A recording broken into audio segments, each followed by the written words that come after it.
Bonjour à tous, bonjour à vous mesdames et messieurs, heureux de vous rejoindre encore ce matin sur votre antenne avec le Zénith qui comme chaque jour, on aime à vous le rappeler, entre 10h et 12h vous accompagne mais surtout vous donne mieux comprendre au Cameroun d'aujourd'hui les réalités qui gravitent autour de lui-même et surtout votre disposition en tant que Camerounais à mieux prendre des engagements pour l'avenir. Qu'est-ce qui se passe aujourd'hui sur les réseaux sociaux, devenu pratiquement le terrain de lutte pour certains, c'est redevenu, on dira, un moment exceptionnel pour ceux qui pensent désormais la campagne présidentielle de 2025, des camps s'affrontent, des voix s'élèvent, d'aucuns commencent également à créer leur parti politique sur les réseaux sociaux aujourd'hui. Attention, ça risque encore de faire très mal. Comment comprendre la guerre qui existe aujourd'hui entre Saint-Éloi Bidoum et Cabral Libi, qui d'ailleurs, souvenez-vous, dans une récente sortie, a fait savoir que Cabral Libi n'était qu'une fabrication du Rassemblement démocratique du peuple camerounais. Qu'est-ce qui peut expliquer que l'ancien cacique du RDPC en vienne à cette déclaration qui fait beaucoup, couler beaucoup d'encre de salive aujourd'hui? C'est une question en même temps qui peut être rhétorique, mais qu'est-ce qui peut expliquer une telle réaction? Et au nord, on dirait au Tchad voisin, ce qui est surprenant ce matin, c'est qu'on se réveille avec des images, on dira exceptionnelles, des Tchadiens qui ont choisi de sortir avec des pancartes demandant que l'opposant Succès Maras soit arrêté pour avoir simplement engagé à son niveau, on dira, une revendication des réalités qui entourent aujourd'hui le pays de l'ancien président Idriss Déby Itno. Mais qu'est-ce qui se passe au final dans les consciences africaines? Qui sont ceux qui choisissent aujourd'hui de manipuler les Africains? Madame, Messieurs, on en parlera sûrement dans cette édition de 10-12 Le Zénith. La grande famille est au complet ce matin. Charles Bachou, Bonbon Bengan Kandié, Dominique Odro Yengelek et Isabelle Carozepet, ensemble unis pour la même mission. Jusqu'à 12h, restez de nôtres, vous serez servis. Et Charles Lamèche, comment allez-vous ce matin? Bonjour et bienvenue. Bonjour Monsieur Michel Ngachou, bonjour à tous les téléspectateurs. Le Messager a eu à titrer, si je me trompe, à sa grande une hier sur le sujet de l'heure. On parle d'un dauphin cagoulé. Des réactions sont en train de se faire, des réactions mitigées. Pour le moins, vous avez commencé par celle de Saint-Éloi Bidoum. Mais où sont passés les frondeurs? On n'a pas entendu parler du professeur. Le professeur Maurice Kamto ne s'est pas exprimé sur la question. Le SDF ne s'est pas exprimé sur la question. Le CPP ne s'est pas exprimé sur la question. L'UPC ne s'est pas exprimé sur la question. C'est quand même à se poser toutes les questions. Est-ce qu'on va se retrouver dans le cas du Congo? Dans le cas du Gabon, dans le cas du Togo, je voulais dire, pas Congo, du Togo, je voulais plutôt dire, ou encore du Tchad. Est-on en train d'acter ou de laisser? Autant de questions qu'il se pose aujourd'hui. Le peuple regarde et il se dit, pourquoi est-ce qu'on ne se propose pas, on ne se prononce pas, ceux à qui nous avons fait confiance? Aucun élu de la nation n'a encore pris sur lui de pouvoir dire une chose, mais dans tous les cas, Jeune Afrique nous a annoncé qu'il y a eu même la réception des généraux. Info ou intox. Je voudrais en même temps saluer ce matin affectueusement M. Zébazé pour une analyse faite hier et qui a été rendue publique sur les réseaux sociaux, qui est revenu nous dire exactement quels sont les points qui montrent que ce dernier ne serait jamais président au Cameroun. On n'en dit pas plus. Bon, Bengan Kandji, bonjour. Bonjour M. Gachonumba, bonjour à vous chers téléspectateurs. À votre suite, Charles Lamel, je vous ai dit ici, justement, les opposants en Afrique noire francophone savent que les clés du verrou se trouvent à l'Élysée. Et vous voulez monter la tête, on vous cogne dessus. Mais faut-il donc laisser? Moi je pense non, il faut aller jusqu'au bout. Il faut aller jusqu'au bout et prendre le vrai, savoir détecter l'adversaire et l'ennemi. Parce que là, nous sommes en guerre. Qui est l'adversaire? Qui est l'ennemi? Mais comme nous sommes dans des enclos, on a commencé à vous opposer les uns des autres. C'est ce que vous m'avez appelé les oppositions africaines. Vous allez passer le temps à vous chignoyer entre SDF, PCRN, MRC, PCC et tout ça. Alors, on fait savoir justement comment Bengan n'est pas avec nous, mais on va revenir de toutes les façons. Merci de rester les nôtres de toutes les façons. Bon, Bengan et Isabelle Carozepet, bonjour. Bonjour Michel. Vous allez bien? Oui, ça va. Super. Voilà. Très bien. Voilà, il fallait qu'on ait ce sourire en même temps. C'est plus rassurant comme ça. Dominique Audrey, tu es témoin de ce qui se passe sur ce Mais plateau. il fallait qu'on ait ce sourire pour être sûr que tout va bien. D'accord. C'est En même mauvais temps de aujourd'hui. demander sourire d'une femme. Non, du tout. Dominique Audrey Yengelek, bonjour et bienvenue ce matin. Bonjour Michel Ngachou, bonjour aux téléspectateurs. Ce matin, la citation que j'aimerais partager avec la gente féminine, consciente, qui a envie de changer le cours de leur vie ce matin, c'est de leur dire qu'il n'est jamais trop tard. Il n'est jamais trop tard pour reprendre votre vie en main. Il n'est jamais trop tard de donner une nouvelle orientation à votre vie parce que la vie que vous voulez avoir, c'est à vous de la bâtir. Donc à toutes les femmes qui se disent que je viens de sortir d'un mariage, je ne peux plus, j'ai déjà eu des enfants, je ne peux plus retourner à l'école, rassurez-vous, il y a toujours une solution. Donc levez-vous de votre canapé, armez-vous et battez-vous pour votre lendemain. Très bien. Il s'appelle bien sûr Basile Tanganakuna, ancien ministre de l'énergie. On en parle encore ce matin, qui depuis des jours pleure et dit qu'il meurt de faim en prison. Ses comptes sont gelés, ses avocats tentent tant bien que mal de tout faire pour que ses comptes soient réouverts afin que ce dernier puisse avoir au moins à manger. Alors, peut-on bien comprendre qu'aujourd'hui au Cameroun, lorsqu'on est prisonnier, c'est l'État qui est censé vous donner à manger, qui ne vous donnera pas à manger, ou c'est le prisonnier qui pourra tant bien que mal se donner la peine à se faire à manger? Qu'est-ce qui se passe là-bas? Excusez-moi, je crois qu'ils sont nourris. Ils sont nourris par sauf s'il ne l'État. veut pas manger ce qu'on lui donne. Il a une alimentation très stricte, sélective, il ne mange pas n'importe quoi. Sauf que ça ne nous concerne pas. Bah oui, je dis, Non, mais ça nous concerne. Est-ce C'est un- que la- c'est un- est-ce Ils qu'on mangent les ce nourrit? qu'on leur donne. Est-ce qu'on les les nourrit? nourrit alors? Vous voulez Il a qu'on dit ait... qu'il ne mange pas ce la qu'on donne. nourriture infecte de la Oui, mais cuisine. si on vous donne du maïs et du haricot avec de l'huile rouge, Oui, c'est la nourriture adaptée aux prisonniers au Cameroun? c'est la nourriture. Mais on sait que c'est ce qu'on nous dans ces prisons. C'est la Mais nourriture. attendez, Combien de Vous voulez prisonniers faire la mangent ça? révolution sur un individu? Je vais te poser une question. Est-ce que c'est ce qu'il faut C'est de donner la au- nourriture, c'est le conchaf, non? Oui. Alors, c'est pas mangeable. Non, la révolution a commencé, vous nous l'avez rappelé hier, par Rosa Parks. Oui. Ça peut aussi Ouais. commencer par... Non, Ce ne n'est le faites par- pas sur cet Il n'est pas homme-là. le premier. On a l'autre qui pleurait, qui mourait de faim, Yves Michel. quand c'est mauvais, c'est mauvais. Yves Michel n'avait pas revendiqué la nourriture. Il avait demandé, il a dit, il s'est insurgé du fait qu'on a intercepté ce qui lui apportait la À nourriture. manger. Voilà. Justement, on doit donc Est-ce que c'est s'opposer. la même Non. chose?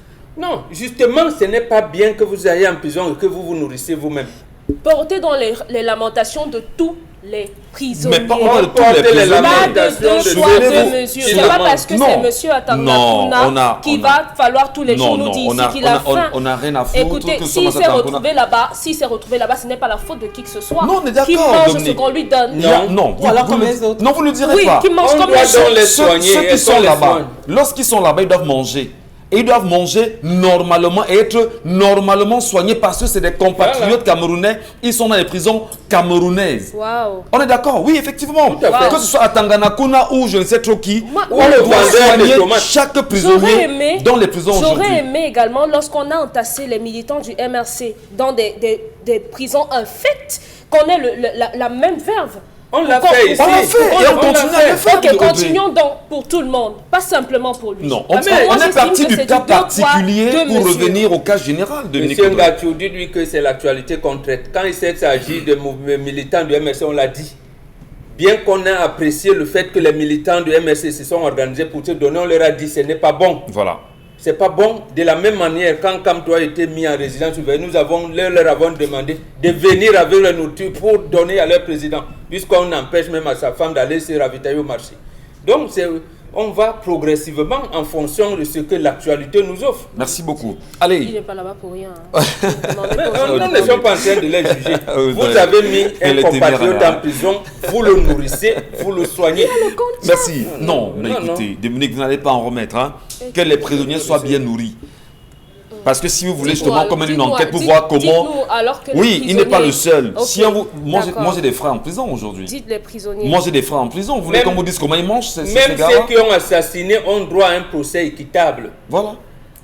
Et Et ils bien doivent manger. être nourris Et bien soignés en tant que prisonniers. Et ça, c'est la responsabilité de l'État du Cameroun par le canal du ministère de la Justice. C'est important. Allez, l'histoire de ce matin, Dominique Audrey. On poursuit. L'émission commence bien. Très bien. L'histoire de ce matin, c'est l'histoire d'un papa qui dit que sa famille a été brisée. Brisée à cause, brisée du moins par les agissements de sa femme et de ses enfants. Toute sa vie, il dit qu'il a mangé, il a vécu une vie misérable, entre guillemets, parce qu'il voulait offrir le meilleur à ses enfants. Il allait au travail avec des chaussures qui ne coûtaient rien. Il marchait avec des vêtements qui ne coûtaient pas grand-chose parce qu'il fallait pour lui que ses enfants aillent dans les meilleures écoles pour être des individus accomplis au lendemain. Aujourd'hui, les 4 enfants qu'il a eus sont tous dans des écoles de formation. Vous me déconcentrez. Non. Sont dans dans des écoles de formation aujourd'hui un peu partout dans le pays. Et la douleur qu'il a, c'est que ses enfants ne l'appellent pas. Ses enfants ne le contactent pas. Ses enfants sont tout le temps au crochet de leur mère. Même lorsqu'il est malade, on n'appelle pas le papa le malade. On appelle la mère pour prendre les nouvelles du père et on envoie les salutations par la mère. Le papa, donc, il se rapproche de sa femme et lui pose la question de savoir, mais pourquoi est-ce que tes enfants se comportent comme ça? Pourquoi les enfants m'abandonnent? Ils ne cherchent pas à me contacter, ne prennent pas de mes nouvelles. Et les seules fois où ils m'appellent, c'est pour dire qu'on a demandé telle chose à l'école, ils ont besoin d'argent pour l'école et tout. C'est le seul moment où les enfants m'appellent. Et sa femme de lui répondre, mais attends, qu'est-ce que tu veux? Lorsque les enfants étaient petits, si tu les as traumatisés, tu les as martyrisés. Et il fallait à chaque fois que je vienne après toi, essayer de les consoler, les cajoler. Aujourd'hui, ces enfants sont proches de moi. Je ne peux rien faire contre cela. Le papa lui dit, moi, mes enfants, ils me manquent. Je suis arrivé à un âge où... Il ne s'est pas justifié de pourquoi elle est martyrisée? Pardon? Il ne s'est pas justifié auprès de sa femme pourquoi elle est martyrisée? Bien sûr qu'il a dit que c'est parce qu'il voulait que ses enfants soient des hommes et des femmes bien. Il l'a fait pour leur bien parce qu'il s'est dit, s'il laisse une certaine marge, une certaine latitude à ces enfants-là, s'il est un peu leste, ces enfants, il aurait pu les perdre. Et aujourd'hui, ils vont bien à l'école, les rendements sont bons. Ce sont des enfants assidus. Donc sa femme lui a dit, vraiment, moi, je ne peux rien faire pour toi. Hein. Ce sont tes enfants, bats-toi. Essaie de les reconquérir. Moi, je ne peux rien faire. Le papa, aujourd'hui, à côté de ça, se plaint qu'il vient d'une contrée différente de celle de sa femme et ses enfants ne parlent que la langue de sa femme. Ouais. Malheureusement, ses enfants, à lui, aucun mot. Bon, choisissez les langues maternelles que vous voulez. Aucun mot, les enfants ne parlent la langue de chez eux. Il a donc décidé de couper non seulement les vivres à ces enfants-là, et lorsqu'il a appris que sa femme va s'endetter de quartier en quartier pour envoyer la nourriture aux enfants, du moins pour envoyer l'argent en cachette aux enfants, il a décidé de quitter cette dernière. Tout à fait. Et la question qu'il pose, c'est de savoir est-ce qu'il est sur le bon chemin. En tant que père. Est-ce qu'il doit vraiment quitter sa femme? Deux problèmes. Et tourner le dos problèmes majeurs. à ses enfants. Le père a besoin de sympathie des enfants. Il a besoin de l'amour de ses enfants. Oui, voilà, il n'a pas de retour de ce qu'il a donné aux enfants. Bien sûr. Et maintenant, il a le sentiment que ses enfants s'éloignent de plus en plus de lui. Ne sont même pas avec lui de toutes les façons. Je voudrais, à votre suite, vous allez me permettre de Nicodré, Charles Hamel, Isabelle Caroline Bonbon, juste faire un lien sur une histoire qui m'a été racontée ce matin alors que j'étais en plein sport. C'est une femme également qui a 3 enfants. Vraiment, monsieur Ngati. Permettez. Non,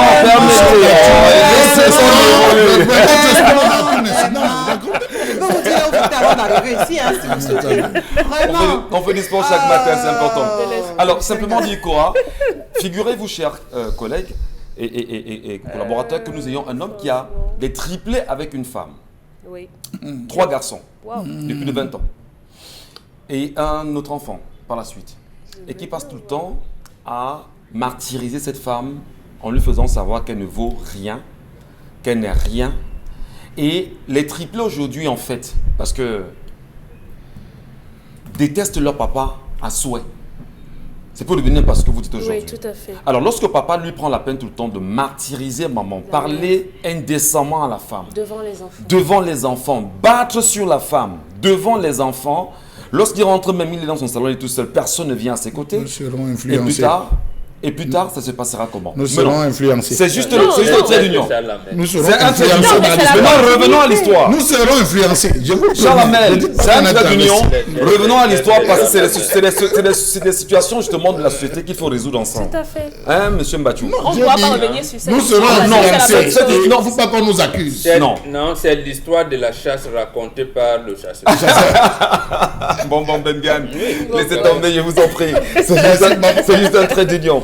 Alors, revenons. Qu'est-ce qui peut expliquer aujourd'hui, Mbombo, puisque vous avez la parole, que les enfants soient autant éloignés de leur papa et que papa aujourd'hui qui demande de l'amour parce qu'il sait qu'au départ, son comportement ne visait qu'à fabriquer, on va dire, des enfants sages, de bons citoyens, et qu'aujourd'hui, que ces derniers ne comprennent pas. Comment vous analysez l'attitude du papa aujourd'hui? Ce n'était pas un mariage. Le papa était mal tombé. Il n'est pas tombé sur une bonne femme. Première chose. Deuxième chose, un papa ne justifie pas pourquoi il a donné telle éducation à l'enfant. Ouais. Les enfants, quand ils sont bien éduqués, ils savent que quand papa nous réveillait à 4h30 du matin pour aller piler les noix et déposer avant d'aller à l'école, aujourd'hui, je me rends compte que j'ai une bonne éducation. Même comme je porte mes enfants, j'amène mes enfants avec les V8. Vraiment, il y a des problèmes. Vous voyez donc, tous les gens qui sont honnêtes aujourd'hui et qui ont ces V8, qui amènent les enfants à l'école, manège par-ci, voyage et tout, se rendent compte qu'ils ont réussi parce que ce que vous appelez martyr, ce que vous appelez, qu'est-ce que vous voulez, des qualificatifs ignobles que vous donnez ne tiennent pas. Ne tiennent pas. C'est pour ça qu'il faut. Charles Hamel a donné les séquences de la vie. Pourquoi même à votre langage, vous commencez à dire, à 10 ans, on a l'âge de la raison. L'âge de la raison. Alors que pendant justement, votre enfant de 1 à 10 ans, vous ne lui avez pas appris à faire fonctionner les deux parties de son cerveau. Quel est le parti qui est voué à la réflexion et l'autre partie qui est voué au jeu? Vous ne savez même pas comment le cerveau est constitué. Nous, nos ancêtres le savaient. Certains de nos parents le savaient et ils le faisaient. Donc, quand le père arrive à justifier, ça veut dire qu'il a constaté qu'en fait, je n'ai pas eu de femme. Ouais. Et pendant toute la durée de ma vie matrimoniale, ma femme avait 2 camps, ma famille était divisée. Elle amenait ses enfants dans une autre éducation. Moi, je me vertuais à donner l'instruction aux enfants. Madame les désorientait par une éducation à côté de la plaque. C'est ce qu'il constate et il a raison. Je pense qu'il n'a pas de cas de maladie, qu'il a encore un peu d'argent parce qu'on souhaite qu'il envoie quand même l'argent. Ouais. Mon frère, abandonne-les. Ah, bon. Abandonne-les. Les enfants à l'école. Saisis justement, va dans ta famille, reconstitue-toi, abandonne-les. Non. Sans réfléchir. Non, je répète 3 fois, abandonne-les. Abandonne-les. Parce que justement, vous êtes en train, si vous continuez, votre femme est en train de vous de creuser votre tombe. Est-ce que vous n'êtes pas excessif là, mon Bengal? Est-ce que vous n'êtes pas excessif quand même? Parce que qui est excessif? C'est la femme et ses enfants ou ses hommes? Permettez, les enfants. Vous vous dites d'abord la martyriser la femme. Non, c'est pas ça. Justement, j'ai bien dit qu'il faut. C'est un trait d'union que j'ai fait. Ça n'avait pas de. Il ne faut pas pour influencer le raisonnement futur. Non, ne passons pas dans ces pratiques. Charles Hamel, non, écoutez.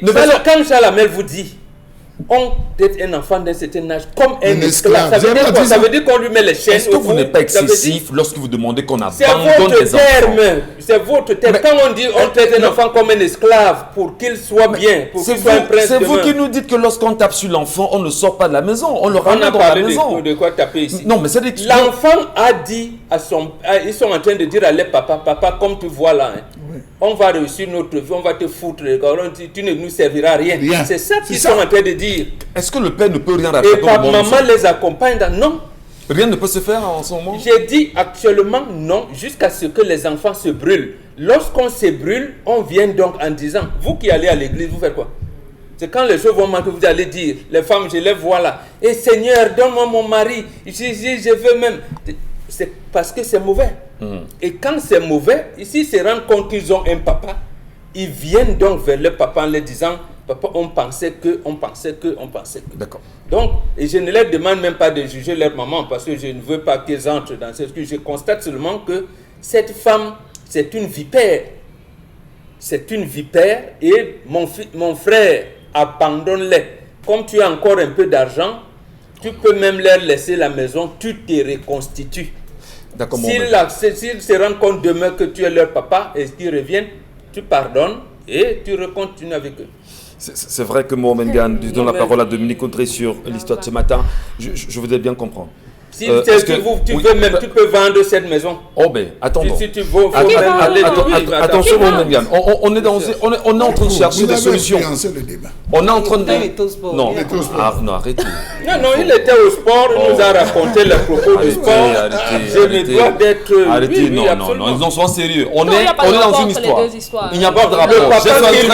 Le papa qui lui donne l'argent, son père lui a donné cet argent pour... Je voudrais savoir, Mohamed Gan, lorsque vous demandez au père d'abandonner les enfants, de lui payer l'école des enfants, de se mettre de côté, de repenser une nouvelle vie. Qu'est-ce qui vous fait croire que vous, parents, quel que soit le problème qu'il y a à vos enfants, vous pouvez vous asseoir et repenser justement un mode d'éducation qui puisse passer? Parce que justement, la vie familiale, je vais dire de couple matrimonial, a 3 étapes.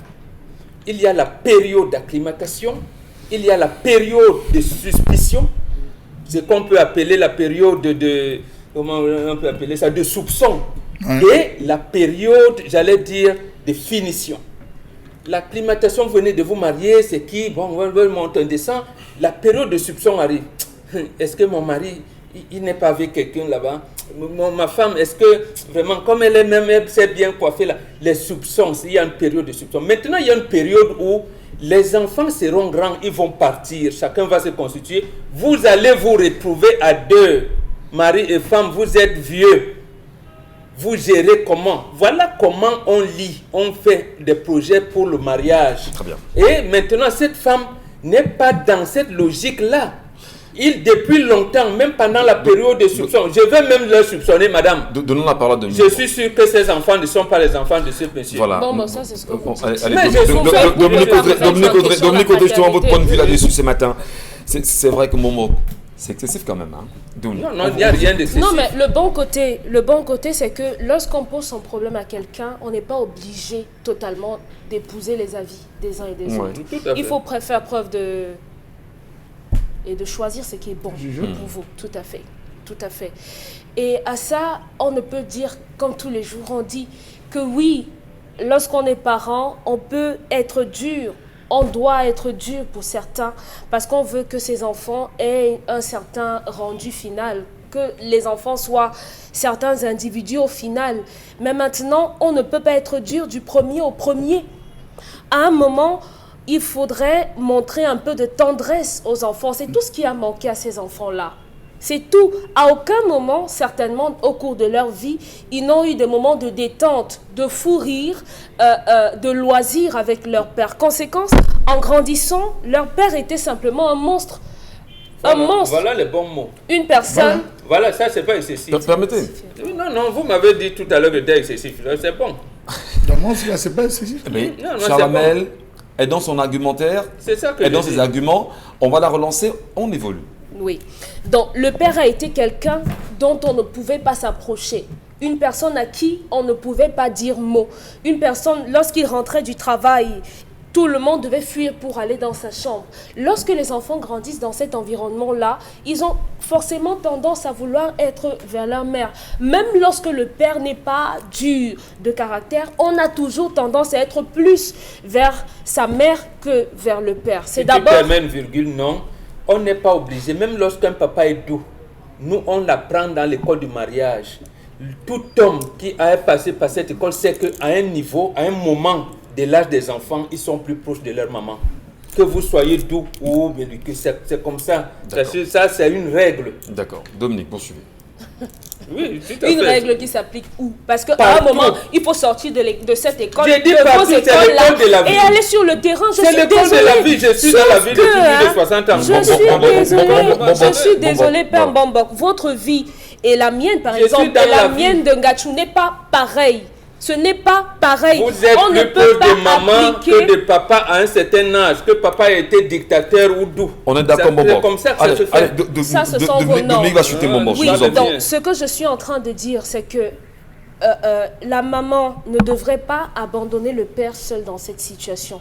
Parce que lorsqu'elle dit à son mari, bats-toi, c'est qu'elle aussi, elle a quand même à redire. Et c'est ça le problème. Lorsque votre mari, si elle nous écoute, était dur avec les enfants, en arrière-plan, vous auriez dû aller lui dire, Massa, essaye un peu de baisser le niveau avec tes enfants de temps en temps. Elle n'aurait pas dû laisser, aujourd'hui, les enfants ont dépassé 20 ans. Ce sera difficile de rattraper cela. Est-ce que maman, justement, quand elle se rend compte très jeune que papa a cette attitude-là vis-à-vis des enfants, n'était pas celle-là qui devait dire aux enfants, faites attention parce que vous devez écouter ce que votre papa dit, en réalité, pour ne pas tomber dans ce qui...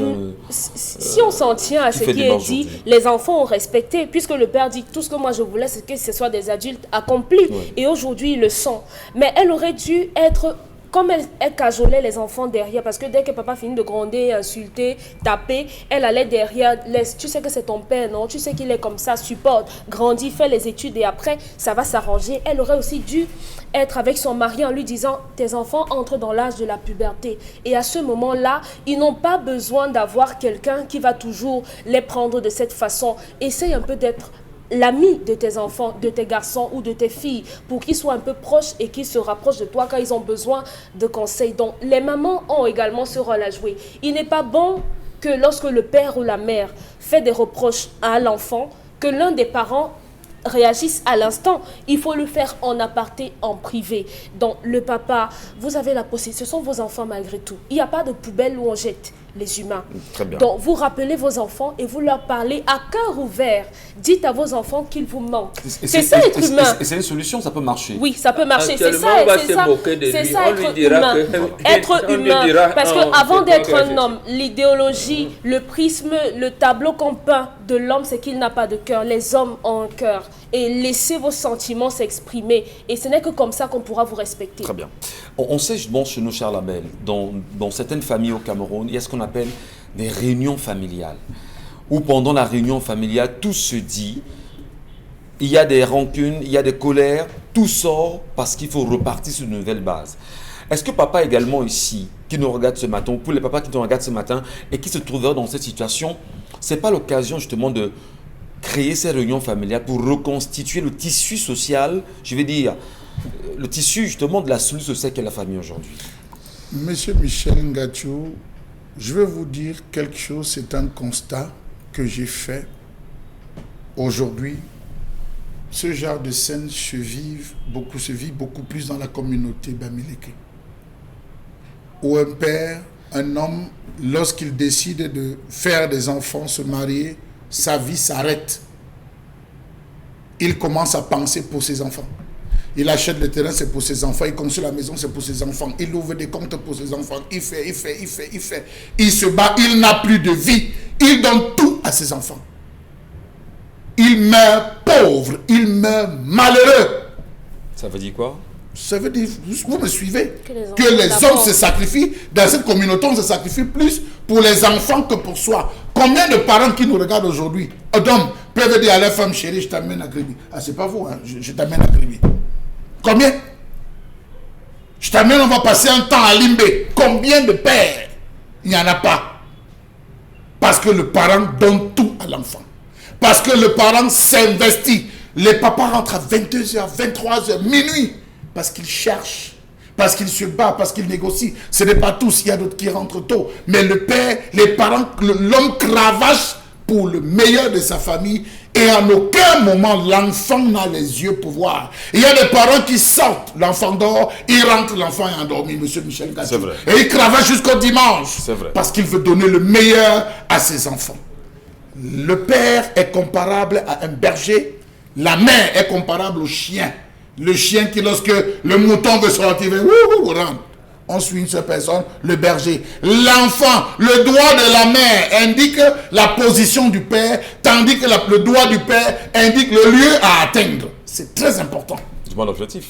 Malheur à l'homme qui, à la fin de sa vie, n'aura pas un enfant qui lui puisera de l'eau. Malheur à un homme qui, à la fin de sa vie, n'aura pas un enfant qui lui puisera de l'eau. Chez les Bantous, en dehors de la nutrition, tout est investissement, comme à l'église. Vous croyez en Dieu, vous partez au paradis. Vous ne croyez pas, vous partez en enfer. La vie, c'est le business, c'est l'échange. En dehors de ce que vous donnez, je dis la nutrition, Tout est un investissement. Oui. Je t'habille. Quand je serai vieux, tu vas m'habiller. Je te paye les études, tu me rembourseras ça, monsieur Michel Ngachou. Ah oui. Je vais vous raconter l'histoire d'un père un jour qui a posé un acte. Il appelle son fils, il dit à son fils. Vous n'étiez pas au sport là? Non, pas voilà, merci. Merci. Il appelle son fils, il dit à son fils, ma porte est gâtée, voilà ma porte, je voulais ouvrir, la porte est tombée. Le fils dit, mais je ne sais pas, avec tout ce qui est à l'intérieur, je suis en train de sortir. Il dit, appelle rapidement un menuisier, je t'envoie de l'argent. Il envoie 100 000 à son père. Le soir, il rentre du travail, il s'arrête, il dit, papa, où est la porte là? Le père lui dit que, assieds-toi. Quand tu me prenais l'argent pour dire que les fascicules d'anglais montaient, c'est descendu, tu vois que je ne sais pas quand tu me frappais. Ma porte n'a rien, va chez toi. Vous voyez? Il va dire que papa est escroc. Vous voyez, voilà un exemple de vie. Le père est arrivé à ce stade où il a épousé une mauvaise femme. Cette femme devait commencer à apprendre la langue du père, d'abord de son mari. Avant toute chose, elle commence par sa langue. Comment? J'apprends la langue de mon mari. Oui, j'apprends la famille langue de mon mari. J'enseigne à mes enfants la langue de leur père avant de donner la mienne. C'est comme ça les règles. L'homme est passé à côté de beaucoup de choses parce qu'il cherchait de l'argent pour s'occuper. Aujourd'hui, vous avez, monsieur Michel Ngachou, des enfants qui, parce que la mère n'a pas su la dire, votre père est dans le droit, votre père est dans ceci, les enfants ont enlevé. Est-ce que ce parent, pour l'histoire de ce matin, oui, est-ce que ce parent au moins a une piste, a une solution pour ramener ses enfants à lui? C'est la mère qui a déjà daté. Bon, mais la mère déjà formaté, monsieur Michel. Tout est perdu. La maman a déjà formaté le cerveau. Vous savez, monsieur Michel Ngachou, la maman a déjà formaté le cerveau des enfants à telle enseigne que, je vais vous dire, moi je connais 4 personnes. Non, au lieu même de ramener les enfants, elle va s'endetter. S'endetter pour votre père ne fait rien. Regardez, monsieur Michel, je connais un monsieur, 4 personnes, on va terminer. 4 personnes aujourd'hui qui vivent seules. Parce que les enfants ont dit, tu as trop souffert à côté de papa, tu as trop traîné à côté, viens, on reste. On a abandonné les papas ici qui ont des diabètes, qui ont des cancers. Le père se demande, mais qu'est-ce que j'ai fait à mes enfants? Qu'est-ce que j'ai fait? La maman qui répercute de mauvais, elle a monté ses enfants contre le père. Aujourd'hui, elle ne peut rien. Comment est-ce qu'elle va changer le langage? Quand l'homme dit, ok, je coupe les vivres, espérant que la maman dise aux enfants, votre père est fâché, vous aussi appelez votre père. Vous savez ce que ça fait d'envoyer de l'argent à votre enfant? Ou quand votre enfant ne vous appelle que lorsqu'il a les problèmes d'argent? Qu'à un moment, l'enfant ne peut pas venir se coucher sur vous? On vous assure, M. Mbachou, sur la question. Donnons la parole à Isabelle Carole, parce que là, il semble justement que la femme est celle qui a été, on va dire, à la base de ce que les enfants vivent aujourd'hui. Elle a désorienté, enfin, elle l'aurait, je préfère le dire comme ça avec une belle mesure, elle aurait désorienté l'éducation des enfants aujourd'hui. Comment est-ce qu'on peut rattraper ces enfants et les ramener à un sentiment beaucoup plus réel vis-à-vis de papa? Parce que papa aussi attend des choses d'eux. Comment vous comprenez ça, Isabelle Carole? Ben, ce sera compliqué. Ce sera compliqué pourquoi? Parce que moi, je le dis toujours, lorsqu'on veut épouser une personne, lorsqu'on veut faire chemin avec une personne, il faut bien qu'on prenne le temps de savoir vraiment sur quelques éléments que ce soit la bonne personne. Je pense que cette femme n'a pas reçu une très bonne éducation. Et si on pousse le bouchon plus loin, c'est sûrement une personne qui a vécu dans une famille monoparentale. Vous parlez de la maman? Oui, de la maman. Ou qui a vécu dans un foyer où il y avait tellement de tensions et de disputes. Parce que lorsqu'une femme arrive dans un foyer, il est inadmissible de dire que tu diras à tes enfants que leur papa est méchant. Si tu dis à tes enfants que leur papa est méchant, ça veut dire que c'est toi qui es méchante. Ça veut donc dire que tu as rencontré un mauvais homme et tu as choisi de faire un enfant avec lui. Donc si tu as épousé cet homme et que tu as voulu faire des enfants avec lui, c'est parce que tu avais de l'amour pour lui. Donc tu ne peux pas dire à tes enfants que leur papa est mauvais. De deux, lorsqu'on est dans... Quel que soit le problème. Quel que soit. Parce que dans une situation ou dans un couple, c'est à mon mari que je lui dirais qu'il est ingrat, qu'il est ceci, qu'il est cela. Mais les enfants doivent et ce sera secret, ce sera entre nous deux. Ouais. Que je vais lui faire ce genre de reproche. Mais avec les enfants, c'est un seul son de cloche. Donc si on a une maman qui passe le temps à dire votre père est un truand, votre père m'a lâché, ça ne passe pas, Michel. Votre père n'a rien fait pour moi, c'est dangereux. Dans un foyer, il y a ce qu'on appelle l'autorité. Oui. Et quand il y a absence d'autorité dans un foyer, on fonce droit vers un mur. Et les femmes qui justement sont dans des familles monoparentales peuvent le témoigner.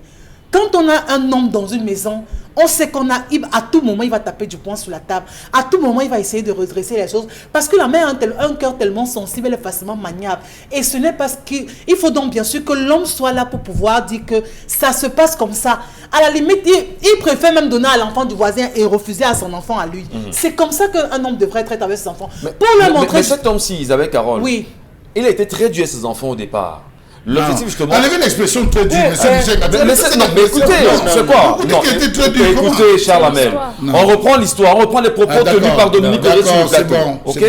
Alors, il a été, pour reprendre l'histoire, très dur avec ses enfants au départ parce qu'il avait un objectif pour ses enfants au final. Son objectif du départ a été mal pensé ou pas? Son objectif n'a pas été mal pensé, Michel. C'est la mère qui a détourné les enfants. Voilà. Parce que si un homme pense que voilà, il faut être dur avec les enfants, il faut que la mère accompagne. Mais si quand le papa tourne le dos, la mère dit, écoutez, vous avez vu ce que votre père vous a fait, il vous a tapé, il vous a tapé avant-hier et tout. Non. Ce qu'il doit faire, c'est que tu sais que ton père va rentrer à 16 h, non. Arrange-toi comme tu peux jouer là ou bien comme tu peux faire telle chose. À rentrer à 15 h pour ne pas avoir de problème avec ton père parce que c'est justement comme ça qu'il faut se tenir et tout et tout. Mais pas de dire à l'enfant que si le père t'a tapé, c'est parce qu'il est méchant. Hein, ton père il est trop difficile, il est très difficile et tout. Non. À l'enfant, on doit montrer que ce que le père veut, ce n'est que le bien pour cet enfant. Parce qu'en réalité, c'est de ça qu'il est question. Si le père commence à être très tendre avec les enfants, parce qu'on sait, on a vu des femmes aujourd'hui qui sont incapables de dire un mot à leurs enfants et qui l'exécutent. Parce qu'il sait qu'à ce moment, il va me faire quoi? Mais quand le père dit que c'est comme ça, on est obligé de marcher comme ça. Comment ramener ces enfants justement à un sentiment réel vis-à-vis de leur papa? Est-ce qu'eux-mêmes, ils peuvent avoir un changement? Qu'est-ce qu'on peut faire? Qu'est-ce que le déclic? Moi, je ne comprends même pas pourquoi cette femme se comporte là. Parce que quand vous êtes un enfant, Michel Ngachou, quand vous êtes buté dans la vie, vous puisez les bénédictions où? Quand moi j'appelle mon père, je sais que je suis apaisé, je suis libéré. Il y a tout ce qui passe là-dedans. Il te parle un peu, il te donne quelques conseils et tout. Et puis vraiment, tu te sens légère.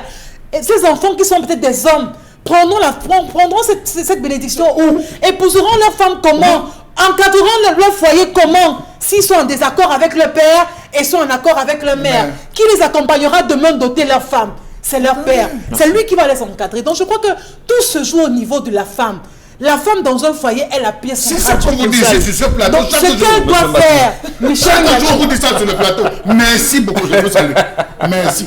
On se sent qu'on vous dit tous les jours que la femme, c'est vous qui avez le foyer. Oui, bien sûr, on est d'accord à dire que c'est la femme qui maintient le foyer, mais seulement, il faut que les hommes, à un moment donné, vraiment prêtent un peu plus d'oreilles à la femme, qu'ils essayent de se comprendre. Et je dis, permettez.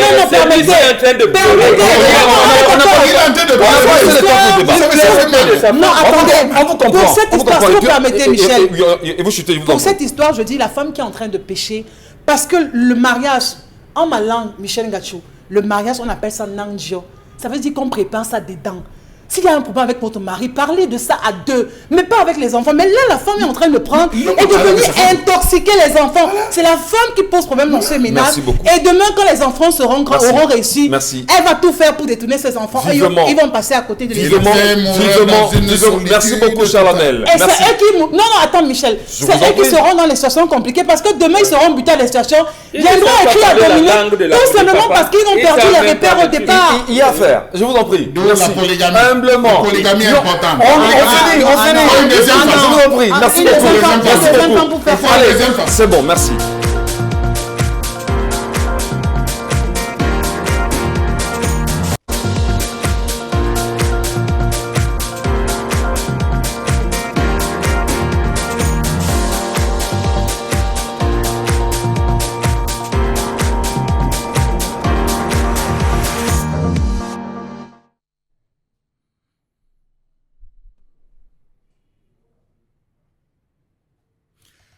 Je m'interroge ce jour sur la question de la mauvaise gestion des fonds Covid-19 dans ce pays. Au Cameroun, la polémique ne cesse d'enfler autour de la gestion des fonds destinés à la lutte contre la pandémie.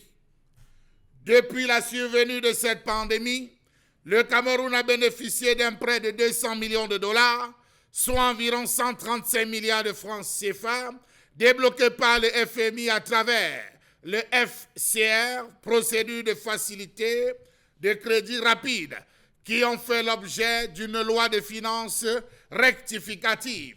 Les dons en numéraire et en nature des volontaires, y compris les entreprises et les multinationales. Au total, 180 milliards de francs CFA ont été débloqués dans le cadre de cette lutte. L'enveloppe a été répartie entre plusieurs départements ministériels, avec en tête le ministère de la Santé publique, avec 45,63 milliards de francs CFA. Au moins 320 milliards de francs CFA ont été mis à la disposition du ministre de la Santé et de ses équipes pour la gestion de la pandémie à Covid-19. Comment comprendre que le combat contre la pandémie du coronavirus soit devenu une catastrophe financière pour le Cameroun, dont la situation financière était déjà fragile? On parle depuis ces dernières heures, d'un faux rapport qui serait adressé au FMI. En vertu de quoi et pourquoi, lorsqu'on sait qu'on a déjà monté un ensemble d'informations qui rendent compte de la vérité et de la gestion de ce fonds. Il faut le préciser qu'une question se pose: comment est-ce que les fonds destinés au Covid-19 ont été utilisés? Notamment la gestion des dons des opérateurs économiques, des entreprises et du chef de l'État. Un fonds de 180 milliards a été mis à disposition pour la riposte contre le Covid-19. Pour quel résultat? Ensemble de fonds qui devaient s'ajouter au fonds de solidarité pour la santé, réserve d'urgence créée par le gouvernement en 1993 et à laquelle les établissements médicaux versent chaque mois 10% de leurs recettes. Est-ce que le ministre de la Santé nous a donné avec exactitude les fonds contenus dans le fonds ou dans la réserve, cette réserve du fonds de solidarité pour la santé ouvert en 1993 et dont on cotiserait 10%, tous les établissements médicaux cotiseraient 10%, 93-2020, ça fait beaucoup d'argent, c'est logé où? Savez-vous que toujours dans le contexte du Covid, 43 projets ont été implémentés au Cameroun dans le cadre de la lutte contre cette pandémie. Les fonds alloués à ces derniers sont versés directement au gouvernement camerounais à travers ses ministères et structures sous tutelle par les agences onusiennes, dont l'UNICEF et le Programme des Nations Unies pour le développement, les agences gouvernementales, des ONG internationales et leurs partenaires locaux dans 43 projets. Les fonds de ces 43 projets ont été logés où? Ont été gérés comment? Question. Ces sommes ne figurent cependant pas dans les comptes du ministère de la Santé. Dernier compte dont il a rendu public, on n'a pas vu ces différents comptes de ces 43 projets. Est-ce donc à dire que le comité mis en place ne gérait que ce qui entrait directement et que les autres fonds, même s'il y avait appellation Covid au-dessus, étaient gérés de manière indépendante? Question. En un mot, l'État a géré dans le plus grand secret l'argent destiné à faire face au Covid-19. Le gouvernement a géré ces deux fonds dans le plus grand secret, rendant impossible la traçabilité publique de ces ressources. De fait, on ignore si et comment l'exécutif a dépensé tout cet argent, fonds de solidarité, ainsi que les 226 millions de dollars qu'il a reçus du Fonds monétaire international en appui. Comment comprendre que ces fonds auront servi à tout, sauf à ce indiqué dans l'arrêté du Premier ministre: la recherche active des cas et la prise en charge des cas confirmés, au financement de la recherche et de l'innovation dans le cadre de la lutte contre la COVID-19, la recherche et la production locale de produits pharmaceutiques de première nécessité, l'octroi des appuis de soutien aux personnes socialement vulnérables et enfants de la rue affectés par le Covid-19. Ça, c'était ce qui était presque sur la lettre, l'esprit de la lettre du Premier ministre, à quoi ces fonds devaient servir. Comment comprendre qu'on exige les rapports de gestion aujourd'hui, alors qu'il avait été mentionné que les chefs de mission des départements ministériels concernés, bénéficiaires des dotations et responsables de leur gestion, devront produire chaque trimestre un rapport d'activité qu'ils devaient transmettre au ministère des Finances pour consolidation. Ils ont reçu en tout et pour tout: ministère de la Santé, 45 milliards 63, Minepad, 26 milliards, Minesec, 7 milliards, Minedub, 6 milliards 500 millions, Minresi, 6 milliards 100 millions, Minesup, 6 milliards, Minader, 6 milliards, Mindef, 3 milliards 600, DGSN, 3 milliards, Mindevel, 2 milliards 500 millions, Minas, 2 milliards 500 millions, Minepia, 2 milliards, Minmesa, 2 milliards, Mintoul, 1 milliard 700 millions, Minprof, 1 milliard 500 millions, Minat, 1 milliard 400 millions, Mincommerce, 1 milliard, Travaux publics, non, sport, je pense bien, ministère du tourisme et du sport, 1 milliard. Ministère des travaux, 1 milliard. MINMIT, 1 milliard. Cour suprême, 1 milliard. MINJEC, 750 millions. MINCOM, 420 millions. MINFI, 400 millions. Comment se fait-il que les fonds de la COVID-19 soient autant éparpillés alors qu'il y avait un seul ministère de la Santé, pas deux? Comment est-ce que ces différents départements ministériels ont utilisé l'argent à eux alloué? Comment comprendre qu'à peine la Chambre des comptes a démarré les travaux, qu'au ministère de la Santé, une note de service affichait et demandait à tous les responsables de rembourser subitement, virgule, étrangement le trop perçu? Question. Comment comprendre que certains ministres soient devenus des commerçants grossistes des tests Covid-19 alors que la gestion de leur propre département était censée les occuper? Ils se sont retrouvés à revendre sous cap des tests. D'où est-ce que cela pouvait-il sortir? Jusqu'à présent, on ne sait pas ce qui s'est passé avec les 4000 sacs de riz offerts par une entreprise locale dans la riposte contre le Covid et malgré les injonctions de la présidence de la République. Que sont devenus les hôpitaux de campagne démantelés dans les stades à l'approche du Chan? Que sont devenus les fonds liés à la gestion de la quarantaine des passagers au Cameroun en contexte d'épidémie? Veille et soutien. Est-ce que vous savez que les hôtels qui avaient été réquisitionnés réclament jusqu'à ce jour de l'argent qui avait abrité les gens pour la quarantaine n'ont pas été payés jusqu'à aujourd'hui? Est-ce que vous savez que, toujours dans ces fonds, les gens qui avaient été recrutés et qui devaient assurer les écoutes téléphoniques et tout au COUPS n'ont pas été payés jusqu'à ce jour? Alors, ceux qui avaient été recrutés en termes d'équipe d'investigation et d'intervention rapide réclament à ce jour leur argent. Pourtant, on nous a dit qu'il y a de la transparence. Comment comprendre ces informations? Incomplètes, codées et bâclées fournies. On a appris par exemple, sans plus de détails, que 1,75 milliard de francs CFA ont été consacrés à réhabiliter, rénover et agrandir les blocs d'isolement des 3 hôpitaux à Yaoundé. 3,92 milliards de francs CFA enregistrés sous l'appellation acquisition d'équipements médicaux pour distribution aux établissements de santé pour une liste générique d'équipements censés correspondre à une dépense supplémentaire.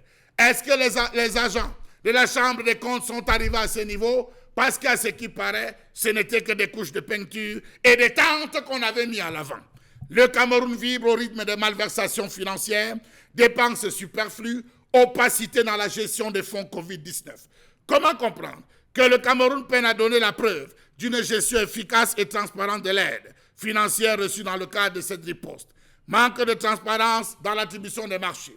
Application des prix supérieurs à ceux de la Mercurial pour un préjudice financier de 1 milliard 277 604 703 francs CFA. Un détournement de l'objet de la lettre de commande pour un montant de 47 millions. À la distribution, entre guillemets, des combinaisons qu'on dit défectueuses. Le Code des marchés publics prévoit que les bons de commande sont limités à 5 millions maxi et qu'au-delà de ce montant, il faut soit faire un appel d'offres, soit obtenir une autorisation du ministre des marchés publics pour passer le bon et non pas de commande. Mais un marché agréé, dit-on, bien qu'on soit en mode urgence, en procédure d'urgence, pour la traçabilité, on aurait dû le faire. En parcourant le document qui circule dans les réseaux sociaux et signé par Feu Ali Mayatou, secrétaire d'État à la santé publique, chargé de la lutte contre les épidémies et les pandémies, il en ressort clairement 1000 gants en latex, boîte de sang, au prix unitaire de 10 000, soit un total de 10 millions. 1000 thermomètres infrarouges, à raison de 150 000 unités, pour un montant total de 150 millions. 100 000 masques chirurgicaux, pour 1000 francs CFA le masque, soit 100 millions. 1000 masques de protection FFP2, KN95, à la valeur de 2500 francs l'unité, soit 25 millions. 700 combinaisons de protection pour 80 000 francs CFA l'unité, soit 56 millions de francs CFA. Et enfin, 700 lunettes de protection, soit 14 500 francs la pièce, pour un montant de 10 millions, pour un montant de 15 millions de francs CFA. Lorsqu'on part rencontrer les responsables de cette entreprise, on se rend compte que le thermomètre infrarouge coûte 25 000 francs CFA au lieu de 150 000 francs CFA l'unité. Que la combinaison coûte 5 000 francs CFA en lieu et place de 80 000 francs CFA. Finalement, on voulait remercier qui? On voulait gombotiser qui? On voulait lutter contre le Covid? Que non. Cette colère, justement, Charles Bachou, c'est l'expression de ce qui se passe aujourd'hui au Cameroun. Et les questions sont posées depuis quelques jours sur ce plateau. Sommes-nous dans le septennat du vol? Qu'est-ce qui peut expliquer aujourd'hui que l'on en soit là avec la gestion des fonds Covid-19, malgré tout le ramdam qui est autour, que ceci semble ne gêner personne? Bobo Bengan Kanji, je voudrais, au-delà de la colère exprimée par Charles Bachou, que nous saluons hautement ce matin, vous poser la question de savoir qu'est-ce qui explique aujourd'hui, en ce qui concerne le rapport qui a été restitué au chef de l'État concernant la Chambre des comptes, que tout de suite, qu'au niveau de la présidence, qu'est-ce qu'on appelle la task force gestion Covid-19, alors qu'au passé, on sait exactement que le premier ministre chef du gouvernement était celui qui tenait en main ce projet de gestion des fonds Covid-19. Non, il y a deux choses qui expliquent cet état de fait. La première, je vais peut-être aller au Tchad, vous n'allez pas tout de suite voir la similitude. La mort du président Idriss Déby cause des problèmes. Pourquoi? On vous dit, il est mort sur le champ de bataille. Est-ce qu'il n'y a pas un chef d'état-major de l'armée? Il y en a un. Pourquoi lui, le président de la République, se trouve obligé d'aller au front? C'est un militaire. Premièrement, voilà, c'est un militaire, mais est-ce qu'on peut tuer facilement un général si on ne décime pas autour de lui un certain nombre? Parce qu'il est quand même dans ce qu'on appelle la vision stratégique de la guerre. C'est lui qui définit les stratégies. Pourquoi? Pour dire à notre niveau que justement le problème, c'est un problème d'amalgame. On a bien dit, le chef de l'État a dit guerre contre Covid, coronavirus 19. Qui est le chef de guerre? Où est le commandant? Qui en assume les études d'état-major? C'est constitué comment? Vous voyez que ça n'existe pas. Peut-être que ça existe, mais ça ne paraît nulle part. Vous ne pouvez pas dire que dans cette riposte contre coronavirus, voilà comment le Cameroun s'est organisé. La présidence de la République faisait ceci, le gouvernement faisait cela, ainsi de suite, ainsi de suite. Il a fallu que le député, l'honorable Jean-Michel Nietzsche s'élève pour que, d'abord pour le riz Orca, que le ministre Manaouda Malachi, et là je lui donne raison, lui dit que mes chers amis honorables, moi je ne suis pas dans la gestion opérationnelle du projet, je suis dans la gestion stratégique qui siège à la primature. Et ça voulait dire à l'époque que celui qui était dans la gestion opérationnelle, malheureusement, il n'est plus de ce monde. Le secrétaire d'État à la santé chargé des endémies et tout, Ali Mayatou, il vient de partir. Voilà. Et le Premier ministre parlait de manière molle, de temps en temps. De temps en temps également, le ministre d'État, secrétaire général de la République, parlait, ou ne parlait même pas, envoyait des communiqués, donnait des instructions. Vous voyez donc que on est dans une guerre où on ne sait pas où se trouve et qui gère quoi dans le dispositif. Gardez la parole, bon Bengan. C'est très important justement qu'on tente de savoir ce matin qu'est-ce qui s'est réellement passé. Toute la traçabilité autour des fonds Covid-19 au Cameroun, on en parle. La colère s'exprime.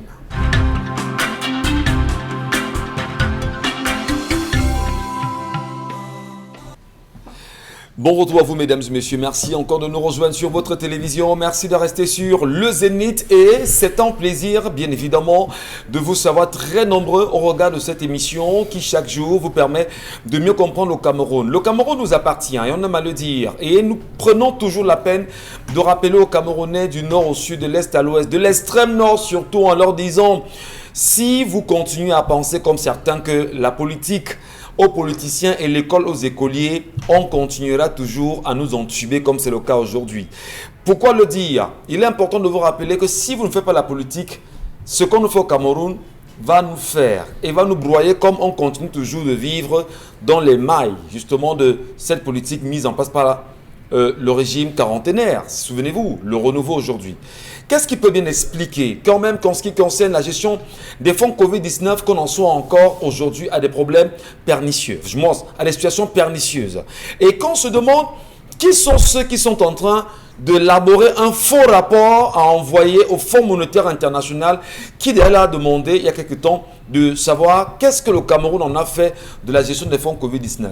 Et au-delà de la question, Charles Battu est allé très loin, d'ailleurs invoquer, on va dire, un statut ou une question très évidente au sein du ministère de la Santé aujourd'hui sur le Fonds national de solidarité où chaque hôpital au Cameroun est supposé reverser 10% de ses recettes, on va dire 10% de ses bénéfices justement, dans chaque trimestre, dans ce Fonds national de solidarité. Est-ce qu'au moins on a pu dire aux Camerounais, est-ce que le ministre de la Santé au moins a pu dire aux Camerounais ce qu'il en a fait de ce fonds de solidarité, de ces 10% que chaque hôpital au Cameroun reverse dans ce fonds? Où est-ce qu'il en est? Qu'est-ce qu'il en est véritablement? C'est une ligne, rien n'a été fait. C'est chaque mois, pardon. C'est chaque mois, 10%. D'accord. 10% de leurs recettes, les établissements médicaux versent dans le Fonds national de solidarité. Alors, je voudrais... Pour la santé. Voilà, Bobo Bengan, puisque vous avez la parole à l'heure, je voudrais qu'on comprenne, sincèrement, comment le Premier ministre, qui est dans la gestion stratégique, si vous voulez même opérationnelle, puisqu'il est la tête de ce projet, de la gestion de la pandémie Covid-19 au Cameroun, qui est ces fonds? Le Premier ministre, on ne le voit pas. Et bizarrement, aujourd'hui, on parle d'une task force créée au sein de la présidence, continuellement appelée nébuleuse. Est-ce qu'on ne tente pas de brouiller les pistes pour que le Camerounais ne comprenne rien à rien par rapport à cette gestion des fonds Covid-19? Oui, je pense, je suis 100% d'accord avec vous. Parce que vous savez, stratégie, c'est un terme militaire. Et comme on est en guerre contre le coronavirus, il y a beaucoup de stratégies. Et notre première stratégie était la stratégie d'embrouille. D'embrouille des partenaires, d'embrouille du peuple, mais de bonnes connexions des acteurs que gèrent cette embrouille-là. Généralement, c'est comme ça. Puisque je vous parlais du cas de Tchad, ils savent comment est mort Idriss Déby. Ils savent. Il était au front, un général va au front. D'abord, lui, il était maréchal, donc il était général des généraux. Donc il va au front, puisque les généraux ne sont pas en front office. Mais ils savent ce qui s'est passé, ils ne vous diront pas. C'est la même chose qui se passe ici. Donc la stratégie globale, c'est l'embrouille. On embrouille le programme des Nations Unies pour le développement, on embrouille l'Organisation mondiale de la santé. Moi, je soupçonne même l'Organisation mondiale de la santé être dans ces taxes-là, dans cette stratégie. Ouais, voilà, parce qu'au moment où on veut organiser, il a envoyé je ne sais plus combien de voitures. 14, voilà. Je pense que c'est l'OMS qui coordonnait cette embrouille-là. Donc, quand l'embrouille, on embrouille le peuple. On embrouille comment?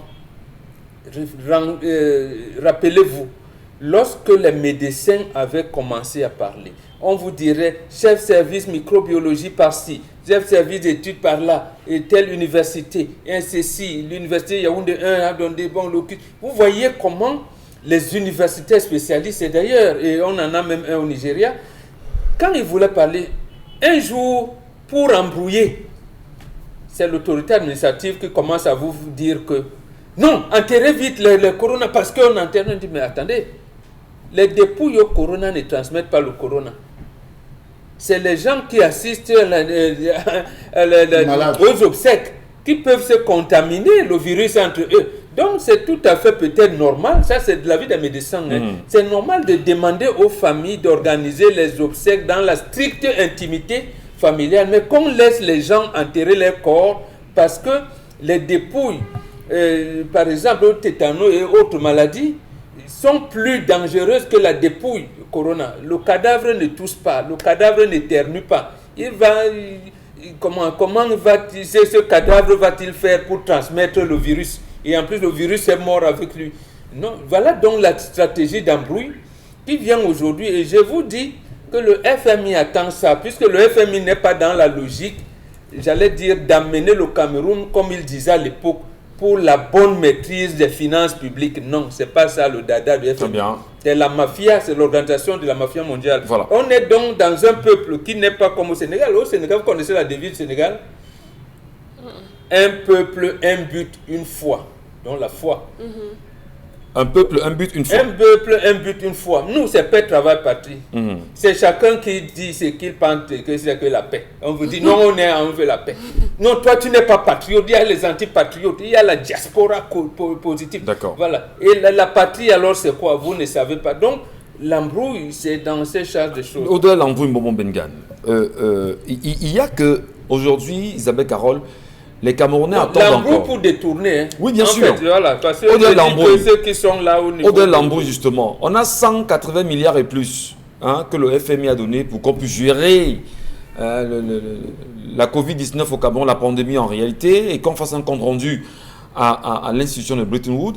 Mais je voudrais revenir quand même sur une question qui taraude les esprits des Camerounais et dont les Camerounais n'ont pas de réponse depuis. La gestion du riz d'Orca. C'est un problème fondamental et sérieux pour les Camerounais aujourd'hui. Comment peut-on comprendre quand même, Isabelle Carole, que malgré la mauvaise répartition des fonds Covid-19 et qu'on n'ait pas de rapport véritable sur la gestion de ces fonds, que même le riz, qui est une chose matérielle, palpable, que les Camerounais ne soient pas capables de vous dire « j'ai vu » où le sac de riz, où le kilo de riz, où le grain de riz serait passé. Ou le sac vide. Ou même le sac vide en réalité. Comment vous pouvez comprendre en réalité qui est vol jusqu'à ce niveau? Oui, bon, on s'attendait aussi, depuis lors qu'on nous parle aussi de vol de vaccins. Mais jusqu'ici, Non, on ne veut pas les vaccins. on ne Qui fait va pas voler le savoir vaccin? que Qui va voler le les gens vaccin? ont volé le vaccin. C'est Non, ça à parce que quoi là, on a également on peur. attendait. Si le vaccin vaccinait, préservait réellement, je pense qu'on aurait... Bon. Ça veut dire que même le vaccin ne devait pas être là. Parce que quand vous faites un tour dans les hôpitaux, parce que la campagne seulement a commencé hier, vous voyez que les personnes viennent à compte-gouttes, on attend désespérément. Des choses aussi sensibles. Ça veut dire qu'au Cameroun, vraiment, on s'en fout de tout. Parce que même quand il y a des situations qu'on peut prendre peut-être à la légère, lorsqu'il s'agit quand même de la santé des populations, on s'arrête un temps soit peu. Parce qu'il y va de leur bien-être. Alors, comment comprendre qu'un riz, est-ce que ces personnes vraiment on va le dire, sont incapables de pouvoir s'offrir du riz? Non. Mais on prend tout ce qui appartient au peuple ou encore au bas peuple. Les personnes qui sont vraiment dans le besoin énormément, qui ont quand même besoin de ce peu, même pour vivre sur 2 jours, sur 3 jours, vous trouvez quand même le moyen de détourner tout ce qu'il faut détourner. Maintenant, les fonds qui sont alloués pour gérer une pandémie comme celle-ci, qu'on a d'abord du mal à gérer, il y a des Camerounais qui peinent à s'offrir un masque, Michel Gachou. On est d'accord. Oui, qui peinent à débourser de l'argent pour acheter un gel hydroalcoolique et tout, par exemple. Donc, vous êtes dans une bataille contre un virus, vous ne donnez même pas le minimum à cette population pour lutter justement contre cela. Oui. Oui, c'est que je veux comprendre. Lorsqu'on vous donne 180 milliards, le Camerounais lambda ne sait pas ce qu'on en a fait. Les gens ont choisi délibérément de voler dans l'argent des Camerounais, de se faire leur propre santé à eux et de laisser le petit peuple mourir en fait. C'est ce qu'on doit comprendre. C'est ce qu'on doit comprendre. Mais ce qui est marrant, c'est qu'au lieu qu'on commence à dégager les responsabilités tout de suite pour commencer à mettre en prison ceux qui doivent être en prison ou alors ceux qui doivent répondre de leurs actes, on va attendre 4 ans, 5 ans, Non, mais 6 il y a ans. une taxe Et un force jour, on qui- vous parlera d'une opération épervier qui a arrêté quelqu'un qui avait détourné en 2020 ou en 2021 telle ou telle chose. Or, nous y sommes et on en parle. Et ces personnes nous écoutent. On ne fait rien là-dessus. Je vous relance. Il y a également eu cette histoire autour des hôpitaux de campagne, Oui. où on a mobilisé des stades, où on a mobilisé tout un matériel pour des hôpitaux de campagne, ici à Douala, à Yaoundé également au niveau du stade militaire. Et on a vu d'ailleurs le SGPR, il est présent, descendre sur le terrain, superviser justement les travaux de ces hôpitaux de campagne. Plus tard, on a vu le même SGPR faire une injonction au ministre de la Santé lui demandant d'enlever ces hôpitaux de campagne dans ces sites-là. Et au ministre de la Santé lui rappeler que non, lui ne répond qu'aux injonctions du premier chef du gouvernement. Alors, dans ces micmacs finalement, et qu'on se rend compte qu'au final, la task force est logée au sein de la présidence, est-ce qu'on ne peut pas comprendre là qu'il y a tripatouillage, qu'il y a faux, qu'il y a mensonge, qui se trafique justement au plus haut niveau justement de l'État On ne aujourd'hui? peut pas être juge et parti en même temps. C'est impossible. Ça veut Incroyable. dire qu'on ne pourra pas gérer les choses de manière transparente. On ne pourra pas forcément enlever les sentiments avant de traiter quelque sujet que ce soit.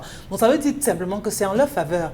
c'est en leur faveur, ça permettra de couvrir les noms de certaines personnes qui sont bien sûr bien introduites dans le réseau. Mais toujours est-il que ces fonds aujourd'hui posent problème parce que vraiment, on n'a pas une traçabilité, on n'a pas une transparence, on n'a pas un rapport. Parce que ce que le ministre de la Santé passe à faire des tweets pour dire voici ceci, cela, le Covid-19 tue et tout, il aurait également pu prendre de la peine pour dire, écoutez, aujourd'hui on a dépensé 3 milliards de francs CFA. Voici ce qu'on a pu faire à l'hôpital La Quintinie de Douala. Voici le dispositif qui a été mis. Ça s'est fallu. C'est comme ça, on rend compte au peuple.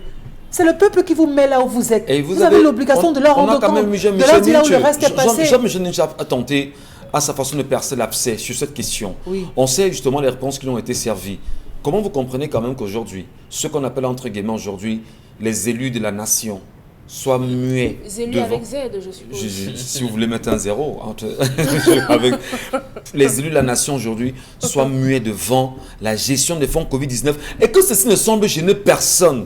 Isabelle Carole. Mais pourquoi ils sont mieux, Michel Ngatou? Parce que ça les arrange, parce que ça les convient, parce que ça leur permet justement de renflouer leur caisse, ça leur permet de pouvoir grossir leur porte-monnaie.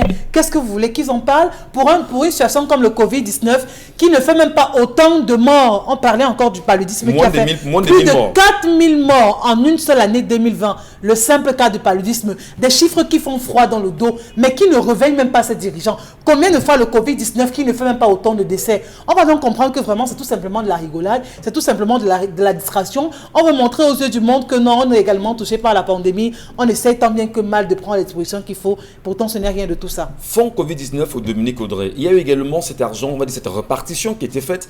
Les ministères également ont eu de l'argent. On s'en souvient que le ministre de la Communication, à travers une communication qui a été savamment orchestrée, est revenu quand même sur les antennes justifier ce qu'il a perçu comme argent et qu'est-ce qu'il en a fait. Alors lui au moins, je peux citer, René Emmanuel Sadi, ministre de la Communication, a fait cette déclaration, justifier ce qu'il a fait de son argent. Qu'est-ce qu'il dit qu'il a fait? Mais il faut l'écouter. D'autres ministres n'en ont jamais fait. Non, mais dites-nous, il a fait quoi? n'en avait pas beaucoup, c'est 400 millions. Il y a 400 millions. Mais qu'est-ce qui a été fait avec les 400 millions? Demandez-lui, c'est lui qui vous dit au moins qu'il a reçu 400 millions et puis il a reparti ce qu'il pouvait repartir. Alors comment comprendre que le ministre de la Communication, lui, se justifie? On peut interroger, excusez-moi. Je vous en prie. Lorsqu'il dit qu'il a reparti ce qu'il avait à repartir, on peut interroger qu'au niveau du ministère de la Communication, son rôle c'est de communiquer. Je dis ça bêtement, hein. Et on se serait attendu à ce que dans toutes les chaînes de télévision camerounaises, on ait des spots qui passent à longueur de journée et qui soient financés par ce ministère, sauf si c'est peut-être lui. Quand le président, à chaque début du journal, parlait, le président a fait des trucs. Voilà. Et il payait pour ça. Hein. Je n'en sais rien. Quand même. Bon, il a reçu 400 millions. Oui, mais lorsqu'il reçoit, pourquoi d'autres ministres n'ont pas fait identique? Comme le ministre de la Communication. Pourquoi on commence à voir? Parce que n'oublions pas que le cas à Tangandji, les 2 milliards. N'oubliez pas qu'il a justement octroyé pour dire que c'est le chef de l'État qui a donné les sous et tout ce qui sera allé avec. Oui. N'oubliez pas également qu'il y a... Le chef de l'État qui a donné, ça veut dire que ce n'est pas le budget qu'on a... Le chef de l'État ne nous a rien dit jusqu'à présent. Il n'a jamais rien dit au Camerounais par rapport aux 2 milliards. Lui n'a jamais rien dit. Donc, nous on a eu seulement la sortie du ministre de l'administration territoriale qui nous a fait savoir que le chef de l'État a mis 2 milliards à la disposition des populations pour gérer le fonds Covid-19, pour gérer le Covid-19. Ça, c'est un pan. Pourquoi les ministres ne sortent pas pour dire ce qu'ils ont fait de cet argent? Avait donné. Vous vous rappelez du chef du village qui avait dit au préfet là-bas que non, le saut là, c'est pas ça que moi j'ai besoin. C'était combien, Mambok, c'était combien? Il était venu avec 2 morceaux de savon. Il gérait un fonds de combien? À hauteur de combien? On était à 2 milliards. C'était le don du chef de l'État. Oui. Rien à voir avec... La répartition, non, attention. La répartition a été faite comment? Parce que nous avons poussé et on connaît même l'entreprise qui de manière exclusive a gagné le marché de ces savons. On connaît jusqu'où, dans tous les cas, monsieur. On poursuit. On poursuit. D'accord. Dominique, pourquoi ne pas communiquer? Parce qu'ils n'ont pas de compte à vous rendre. Ils se fichent éperdument de qui vous êtes. Vous n'allez rien leur faire. Vous n'êtes personne, vous n'êtes rien. Emmanuel Sadi a dit qu'il a eu 400 millions. Qu'est-ce que ça a changé? Rien. Il vous a dit comment il a utilisé. Vous avez vu ce qui a été fait avec? Non. Qu'est-ce que vous avez fait? Rien du tout. Mais qu'est-ce qu'on sait faire? Il y a ceux qui sont là qui observent justement les actions gouvernementales. Il y a ceux qui sont là pour gérer, pour regarder l'action gouvernementale et rendre compte au peuple. Ça veut dire justement que si... Arrêtez de compter sur eux. Je vous dis ça tous les jours. Non, on ne compte pas. sur C'est eux. justement dit aux Camerounais que voilà ceux qui sont supposés Ils être ont vos compris. représentants. Ils ont parfaitement compris. Et rassurez-vous que la prochaine fois, ils vont s'en tenir à ce que cela leur ont présenté aujourd'hui.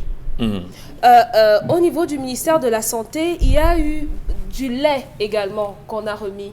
C'était 2000 cartons de lait Oui, tout à fait. de Parce Nestlé. qu'on parlait seulement de riz Orca. riz. Il y a eu du lait Non. que Nestlé a donné. Oui, Voilà. l'hôpital à Cantigny a reçu également Top Milk de la société OK Food. Oui, au mois de mars, ils ont reçu également et 10 millions au ministère de la Santé. Ça envoie justement les dons particuliers. Oui, donc, sauf qu'au niveau de la répartition, la fameuse répartition du riz, tellement acculée, le ministre s'est dédouané en disant que dès qu'il a reçu, il a dispatché. Mais jusqu'aujourd'hui, sauf si les informations ont évolué, personne n'admet avoir rien reçu, à part au niveau du centre où on dit qu'on a reçu 780 sacs. Même le gouverneur de l'Ouest a dit qu'il a reçu. Qu'il a reçu. Voilà. Combien? Ils ont reparti. Non, il n'a pas reparti. Parce qu'au niveau du centre, ils ont dit 780 sacs. Pourtant, la fiche nous disait que c'est 800 sacs qu'on a remis au niveau du centre. Donc, on peut se demander où sont passés les sacs du dessus.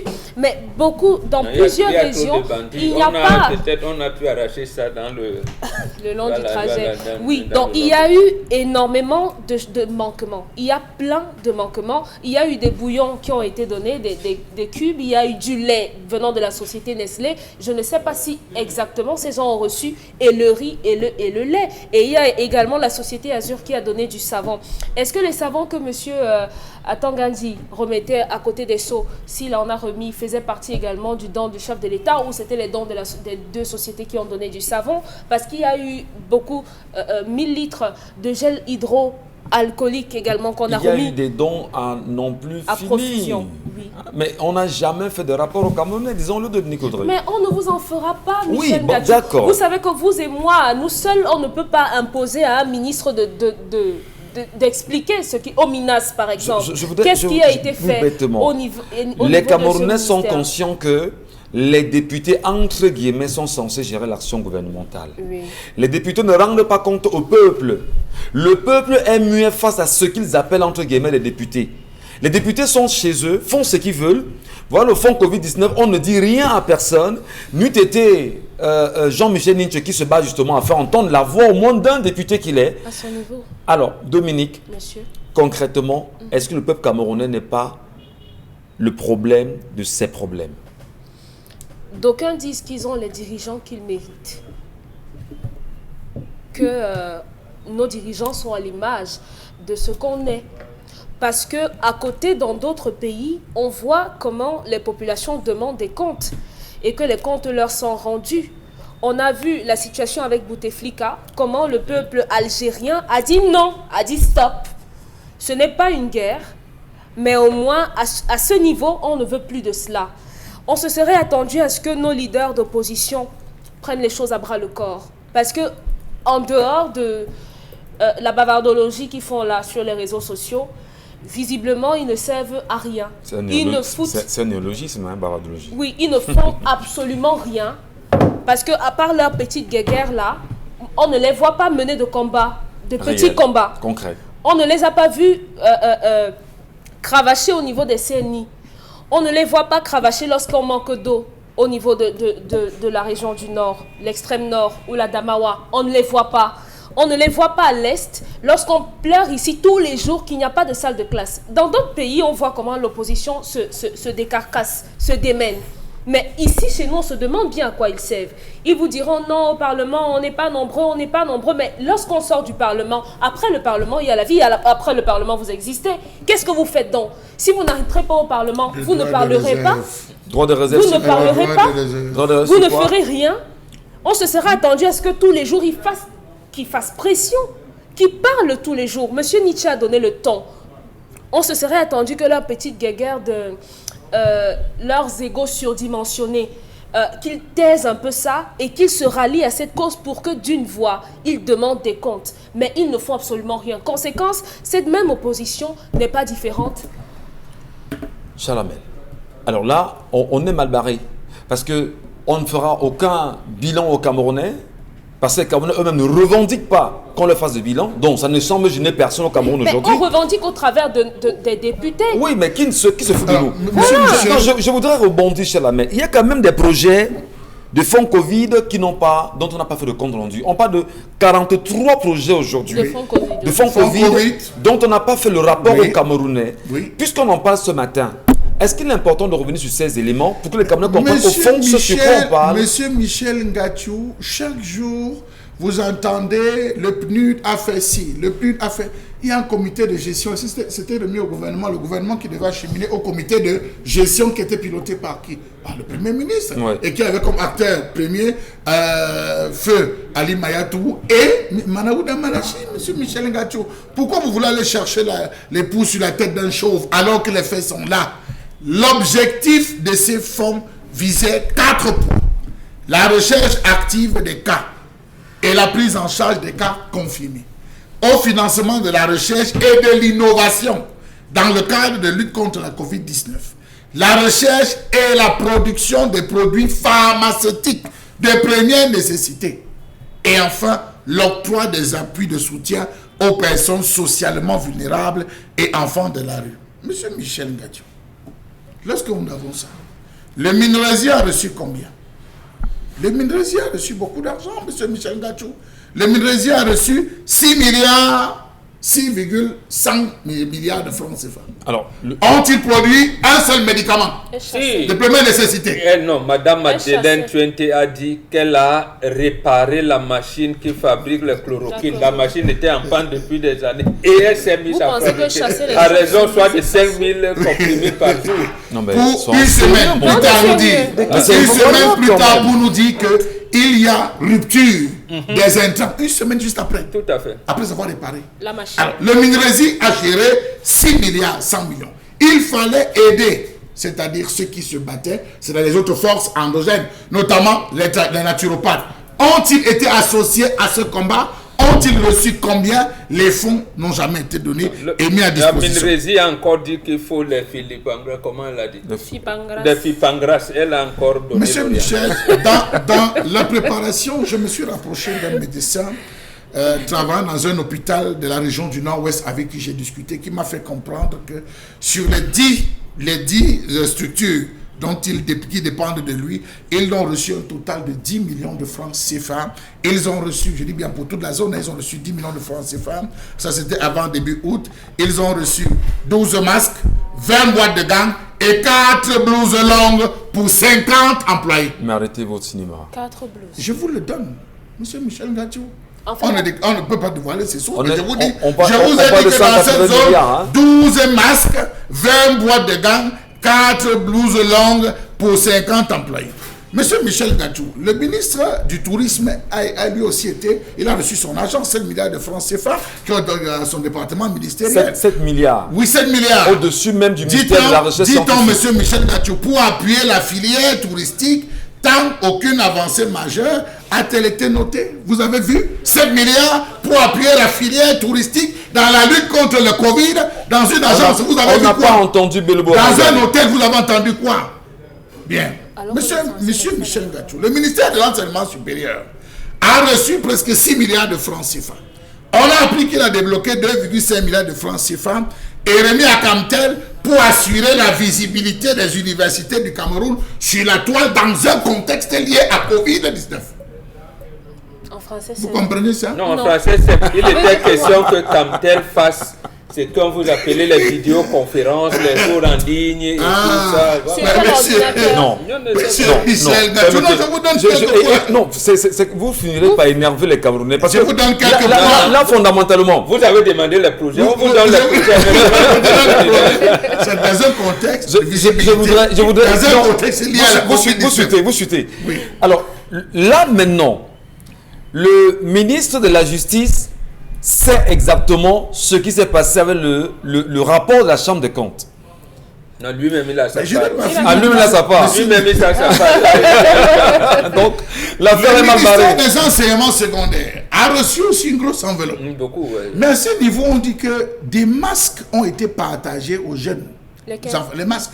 Aux élèves? Oui, des masques. Alors qu'on demande aux parents Ouais, de payer. Oh là j'ai dit là. des masques ont Oh là été là, le partagés Cameroun. aux jeunes. On a demandé à tous les établissements que dans l'organisation de la FENASCO, l'argent qui devait être utilisé pour la lutte contre le coronavirus, pour la FENASCO, soit réorienté dans la désinfection Des salles de classe. des salles de classe. Pour le troisième semestre, hein. C'est une explication, monsieur Michel Franchement, Gadjou. hein. Non, vous voyez, regardez à quel niveau on s'est moqué du peuple. Toutes les universités déjà disent qu'on les réclamer leur part parce qu'ils disent n'avoir pas perçu de l'argent lié. Je dis les universités pour le ministère, Mais alors- avoir perçu de l'argent. Le ministère- monsieur Michel Gadjou, alors là- a reçu de l'argent, lui aussi une grosse enveloppe. Où est-ce qu'on a vu ça dans les écoles primaires? À Douala, c'est seulement le Douala premier qui a pensé désinfecter les écoles qui étaient sous sa responsabilité. Vous avez entendu où? Mais monsieur Michel Gadjou, on a finalement dépanné les gens. Non, non. C'est un dépannage. Le Merci. gouvernement a dit de manière claire que les partenaires au développement ont assuré, je pense que c'est venu de Manaouda Manachi devant les députés, que le programme de plan mis en place pour lutter contre Covid a été apprécié par l'Organisation mondiale de la santé et les partenaires au développement. Donc, même le FMI sait Merci. que ce n'est pas un faux rapport. Merci qu'on va infiniment, lui Bonbon Bengan. Allez, on va justement le dire aux Camerounais qui nous regardent ce matin. En réalité, vous avez su ce qui s'est passé avec la gestion des fonds Covid-19 aujourd'hui. Est-ce qu'au final, celui qui est susceptible d'être le premier citoyen camerounais qui dit bien sûr nous regarder tous les matins, entend-il les répartitions qui ont été faites sur ce plateau aujourd'hui? Est-ce qu'au moins le ministère de la Justice, qui est supposé auditionner X et Y, d'ailleurs nous fait savoir que des noms commencent à sortir, y compris le nom du Premier ministre qui risquait d'être auditionné dans la gestion des fonds Covid-19, y compris du SGPR aujourd'hui, y compris des autres ministres. Est-ce qu'on peut nous dire exactement ce qu'on a fait des 180 milliards? Parce que le rapport qui risque d'être envoyé au Fonds monétaire international, si ce n'est pas fait, est un rapport, dira-t-on, biaisé. Les réponses ne sont pas celles que les Camerounais du bas peuple, du moins, ont aujourd'hui. Allez, on va marquer une légère pause, madame, messieurs, 5 petites minutes, et on reviendra. Rassurez-vous, c'est le zénith. Et au-delà de toutes les réalités, nous sommes là pour vous rendre compte et on vous les rendra, quoi qu'il en soit. Consti Lamine est avec nous, avec le concept Sorepco, enfin le concept Salaka, et avec Sorepco. C'est bien dit, Consti Lamine, bonjour. Dit Michel Gadjou, parce qu'il faut le rappeler, hein, c'est le concept Salaka qui assure depuis plusieurs années la communication commerciale des magasins Sorepco. Ah ben oui, et si j'ai décidé d'accepter, si j'ai accepté d'associer mon image derrière ces magasins, c'est tout simplement parce que Sorepco, c'est la qualité, les prix encore plus bas, mais alors des avantages exceptionnels. Et c'est donc l'occasion déjà d'attirer l'attention de tous ceux qui nous regardent ce matin. Vous êtes à la maison, installez-vous confortablement. Vous êtes dans votre boutique, bien vouloir vous installer encore davantage. Vous le regardez à travers votre téléphone portable sur Facebook. Arrêtez-vous, ne bougez plus parce que ce qui va se passer ce matin dans les magasins Sorepco est un véritable tsunami commercial. Oui, parce que Sorepco vous permet d'avoir des matériaux de construction à des prix vraiment dérisoires. Que ce soit à Yaoundé, à Garoua, en Golomandouka, dans toutes les agences Sorepco, vous avez des carreaux de très très bonne qualité, des carreaux d'origine, des carreaux qui sont vendus avec garantie. Et à côté de la garantie, vous avez des cadeaux exceptionnels. Et la variété qui est en promotion pendant tout ce mois d'avril et le mois de mai, c'est des carreaux grand format. Et quand on parle des carreaux grand format, on voit les 40 par 40, les 60 par 60, les 80 par 80 et au-delà de ces dimensions, vous les avez dans les magasins Sorepco. Acheter les carreaux, c'est bien, mais acheter les carreaux dans les magasins Sorepco, c'est encore mieux. L'année passée, on a fait une promotion spéciale. Vous l'aviez demandé, alors Sorepco remet encore ça cette année 2021 et vous permet, nous allons commencer déjà par les carreaux de qualité si vous avez 600 mètres carrés de carreaux achetés dans les magasins Sorepco, vous avez droit à une cuisinière Nexus 4 foyers. Donc ceux-là qui vont se rendre dans les magasins Sorepco, dès que vous achetez 600 mètres carrés de carreaux grand format, je rappelle que les prix sont déjà très très bas, la qualité elle est là, mais également les avantages sont exceptionnels, notamment une cuisinière 4 foyers pour ceux qui vont acheter 600 mètres carrés de carreaux grand format dans les magasins Sorepco du Cameroun. À côté bien sûr de cette quantité, il y a également des quantités encore plus réduites qui vous permettront de gagner 25 sacs de ciment colle. Oui, dès que vous achetez 300 mètres carrés de carreaux, vous recevez 25 sacs de ciment colle de très très bonne qualité. Question de pouvoir donner à vos carreaux une beauté exceptionnelle avec une colle de qualité.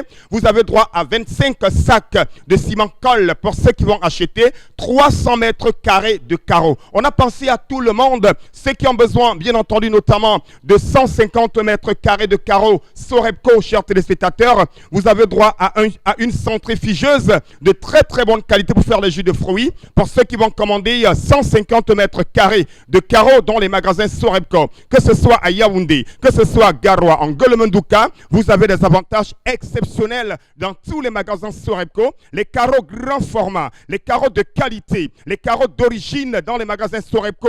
Plus besoin d'acheter n'importe quel carreau. Allez dans les magasins Sorepco avec le concept Salaka et achetez 150 mètres carrés de carreaux et recevez gratuitement une centrifugeuse de très très bonne qualité dans les magasins Sorepco. Et ceux-là qui ont besoin alors de 25 mètres carrés de carreaux selon son espace, Sorepco vous donne un sac de ciment colle. Oh là là là là là là. Pour dire tout simplement, quand on achète ce Sorepco, on gagne, quelle que soit la quantité, vous gagnez dans les magasins Sorepco. Je dis bien 25 mètres carrés de carreaux. Achetez ce Sorepco vous donne droit à un sac de ciment colle. Retenez tout simplement que la promotion en ce moment, c'est sur les carreaux. La promotion actuellement chez Sorepco, c'est sur les carreaux grand format. Profitez de cette promotion. Profitez des prix les plus bas. 600 mètres carrés de carreaux achetés vous donne droit à une cuisinière Nexus. 300 mètres carrés de carreaux achetés vous donne droit à 25 sacs de ciment colle. Regardez bien sûr la qualité de ces carreaux. Regardez comment c'est nyanga. Regardez comment c'est... Oh là là là là, Sorepco. Les carreaux et rien que les carreaux. C'est dans les magasins Sorepco. Vous avez toutes les couleurs. Les couleurs belges, les couleurs blanches, les couleurs grises. C'est dans les magasins Sorepco. Motote, Alande, Omoa, Sorepco, Ojanda, Karo, Yabouam. Merci Lamine pour ce passage avec Sorepco, madame, messieurs. Restez sur Equinox Télévision. Eh bien, n'oubliez pas les messages, Isabelle Carole. On peut au moins lire nos téléspectateurs, je vous en prie. Et on passera à la revue des réseaux sociaux. D'accord. Message. Bonjour à vous sur le plateau. La maman a mal fait de dire au père, bats-toi pour les conquérir. Mais t'inquiète, je vais en parler avec eux. Puis on en parle pour savoir quoi faire. Papa laisse maman et mes frères. Un jour, ils ne seront plus les caverneux. Seul le silence est grand. Moustapha de Melon. Le peuple camerounais est le véritable problème de ces problèmes. Parce que les gens ne disent pas ce qu'ils savent, mais ce qu'ils ressentent. Les gens demandent ce qu'ils voient et non ce qu'ils veulent. Voilà. Autre message. Yannick depuis Djombe, ces ministres qui ne sortent pas pour rendre compte au peuple, tout simplement parce qu'ils sont des malhonnêtes et des voleurs. Donc quand on a ces qualités-là, on reste muet. Donc on vous dira qu'on rend compte au peuple devant l'hémicycle de Mwakele et devant les députés, parce qu'en réalité, c'est eux qui sont les élus du peuple. Donc vous voyez jusqu'où on a biaisé les choses. Le peuple restera-t-il muet devant de telles réalités? Poursuivez. Bonjour, merci pour le boulot que vous abattez à travers le Zénith. Les élus de la nation, sont muets. Les députés de la nation qui continuent à venir défendre l'action gouvernementale sur les plateaux de télévision qui justement se sont fait des renommées. Kala depuis Dibango qui envoie ce message. Bonjour le panel, si cette maman fait des prêts pour envoyer à ses enfants, sachant pourquoi son mari n'envoie plus, c'est qu'elle n'était pas et n'est pas fidèle. Ce papa doit divorcer. Et si ses enfants sont conscients, c'est qu'ils vont le chercher. Dans tous les cas, cette femme veut tuer ses enfants car sans la serve, la plante sèche. Tafré Pelé depuis Bagam qui nous envoie le message. Tadi Guylaine nous dit que s'occuper... ce n'est pas se sacrifier de s'occuper de son enfant, c'est un devoir. Lorsqu'on décide d'avoir des enfants, on a une responsabilité de s'occuper d'eux jusqu'à ce qu'ils soient autonomes. Je crois que ça, c'était par rapport au commentaire de Charles Armel. Un investissement, et je le dis à mes enfants, je paye votre pension, je m'occupe, vous allez me rendre ça. Merci beaucoup. Oui, Corentine Chopni Momo nous dit « Je suis pleinement d'accord avec vous. Il y a des enfants qu'on fait tout pour eux. Ils ont échoué simplement parce qu'ils ont écouté leur mère. » Comment faire le distinguo alors? Le Cameroun est l'un des rares pays où certains partis de l'opposition ont pour combattre d'autres partis de l'opposition. Ça, c'est un message de Tatiana Clara. Gaël Temgay dit « Je pense que le cœur des parents doit être flexible. Les enfants sont parfois mal inspirés, mais il faut être souple. » Voilà. Oui, c'est pour ça que le père demandait à sa maman, si les deux parents étaient au moins du même avis et que les enfants avaient perdu le coche, les deux parents devaient donc voir dans quelle mesure les retirer. Mais si c'est les parents qui divisent les enfants, c'est bien dommage. Là, allez, la revue des réseaux sociaux, Isabelle Carole Zoupette, qu'est-ce qui se passe sur la toile? Sur la toile, bien évidemment, c'est ce communiqué, bien sûr, du maire de la commune d'arrondissement de Yaoundé 6 qui fait évidemment depuis hier le tour, dans lequel, bien sûr, on peut bel et bien comprendre qu'il informe tout le personnel que les équipes dans le district de santé de Biémassi viendront procéder au test de dépistage du Covid-19 dans l'enceinte de la mairie. Maintenant, ce qui tient à faire savoir, justement, c'est que ces tests sont obligatoires et qu'à partir du lundi 10 mai 2021, à l'entrée à la mairie, ce sera bien sûr subordonné par la présentation du test. Comme quoi, le test de Covid-19 est désormais obligatoire, bien sûr, pour tout son personnel, bien évidemment, dans cette mairie. Pourtant, justement, ceux en charge de la santé ne cessent de marteler le caractère non obligatoire, que ce soit les tests et bien sûr aussi du vaccin. Alors, est-ce qu'on peut dire aujourd'hui que les tests sont fiables déjà, Dominique Audrey, à la demande du maire? On ne peut pas... Lui peut nous dire que les tests sont fiables? Non, il ne peut pas le dire, mais je crois qu'il n'y a pas de mal à vouloir savoir que son personnel est sain, que son personnel n'a pas de problème. Je ne pense pas que ce soit un mal qui veuille que ses collaborateurs soient... Oui, c'est obligatoire. C'est obligatoire d'être en bonne santé avant d'entrer ici parce que le coronavirus, ce n'est pas le diabète. C'est que c'est contagieux. Si vous l'avez, vous pourrez le refiler à quelqu'un d'autre. Lui le dit. Est-ce qu'il a mis des moyens à la disposition, du moins les tests à la disposition de son personnel pour que ces derniers puissent se faire dépister ou pas? Le communiqué ne nous le dit pas non plus. La personne à l'origine du communiqué ne mentionne pas quelles sont les mesures, mais peut-être il faudrait qu'on attende le 10 mai pour voir comment ça va se passer là-bas sur le terrain au niveau de cette mairie pour que les personnes qui travaillent dans cette mairie-là nous disent ce que le maire a fait à leur niveau. Mais pour moi, il n'y a pas de mal à ce qu'on veuille que son personnel soit en bonne santé. Et je l'ai vu dans d'autres entreprises, où on demande aux gens de faire des tests parce qu'il y a eu des gens qui sont tombés malades. Au sein de ces entreprises-là. Oui. Et d'ailleurs porteurs du Covid-19. Aussi. Alors, Charles Amel, lorsqu'on le demande aujourd'hui, on demande à son personnel de se faire dépister avant de rentrer dans les services de la mairie, il n'y a pas que le personnel parce que c'est public en réalité. C'est un service public. Qu'est-ce qu'il va faire pour pouvoir gérer le flux de personnel, de personnes? Sur ce document, je peux avoir éternué. Il y a le Covid à l'intérieur, je viens vous le mettre. Est-ce que vous serez protégé malgré le fait que vous avez passé votre texte? Vous êtes susceptible? Pas du tout. La responsable qui est à la caisse, à qui on vient donner de l'argent, l'argent qui est passé des mains d'un Bensekina à moi, de moi, une vendeuse, la vendeuse qui m'a remboursé, peut avoir.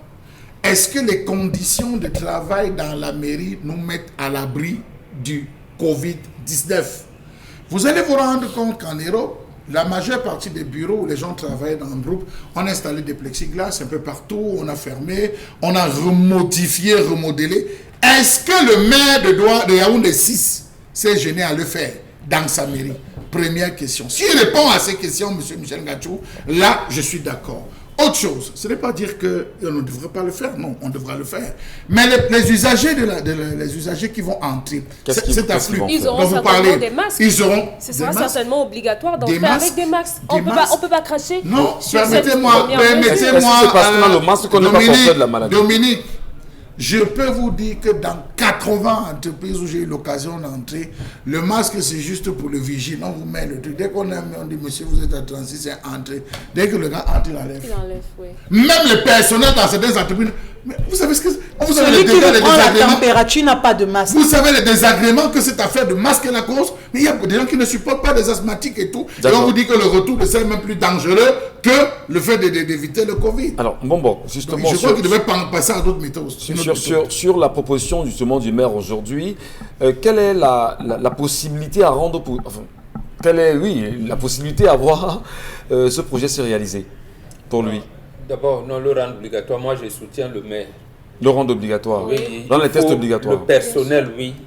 On l'a fait quand il y a eu le VIH ici. On n'est pas... je veux dire, le rapport médical n'est pas rendu public. C'est peut-être notre pays où on peut voler un rapport médical d'un individu. On m'a lancé ça dans le toit. Non.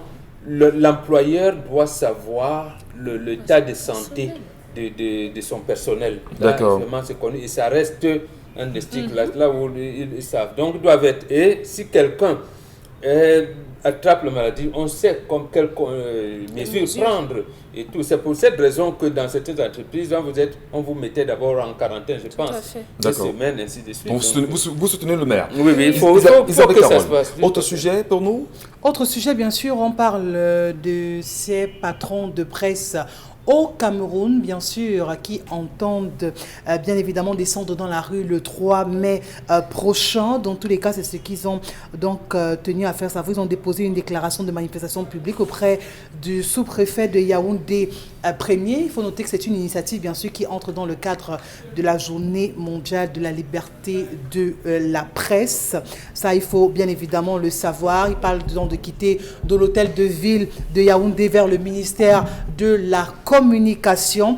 Et le motif de cette descente dans la rue, c'est le refus du gouvernement camerounais de mettre en œuvre les recommandations des États généraux de la communication de 2012, sous le règne du ministre Issa Chiroma Bakari. On s'en souvient très bien. Alors, c'est une belle initiative, mais seulement que le SNJC dit qu'il ne soutiendra pas ces derniers. Qu'est-ce qui peut expliquer que le syndicat national des jeunesses du Cameroun refuse? Qui a sa tête? Denis Kwebo. Qui va prêter serment aujourd'hui s'il ne l'a pas fait comme membre du Comité national des droits de l'homme et des libertés, la Commission nationale des droits de l'homme et des libertés. Alors, comment vous comprenez cette démarche de ces patrons de presse au Cameroun? Il faut justement faire cette démarche-là. Il faut que les patrons de presse, justement, se mouillent et se mouillent davantage pour, premièrement, chercher à avoir la possibilité de se déployer comme entreprise de presse. Parce qu'on parle d'entreprise de presse, mais le gouvernement a tout bloqué pour qu'ils soient vraiment des entreprises de presse. Il n'en a pas la possibilité. Donc, vous allez faire le tour de toutes les administrations. D'abord, ceux qui ont demandé le récépissé sont de la presse écrite. C'est la préfecture qui vous délivre.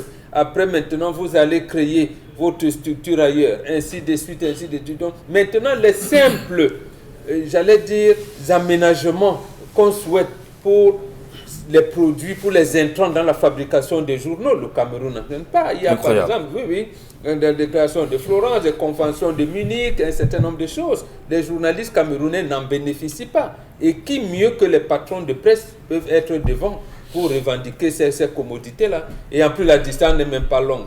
L'hôtel de ville de Yaoundé, c'est à côté du ministère. Et même s'ils sont 1000, la distanciation va être telle que ils ne pourront pas, le sous-préfet n'a pas de raison d'interdire, de ne pas délivrer des récépissés. Même s'il délivre, il refuse, il saisit le tribunal administratif. Et qu'il fasse tout simplement comme on a vu au Tchad, comme on a vu au Niger à une période et au Sénégal, presse morte, c'est tout.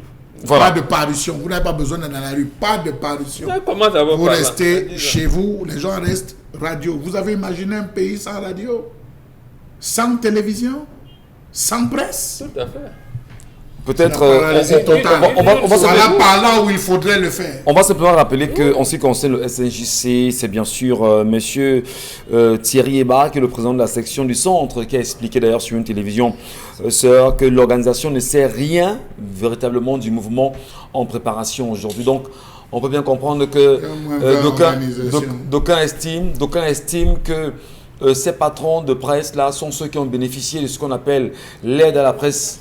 L'aide publique à la presse privée justement. Conséquence. Et puis aujourd'hui, pourquoi avoir reçu de l'argent du gouvernement et se plier encore contre ce gouvernement? Donc ça commence à faire beaucoup de bruit et beaucoup de rodage au sein. Ils ont posé le problème, c'est mal posé. Voilà. Justement, c'est mal posé le problème, puisque les journalistes en réalité ont demandé qu'il y ait une loi.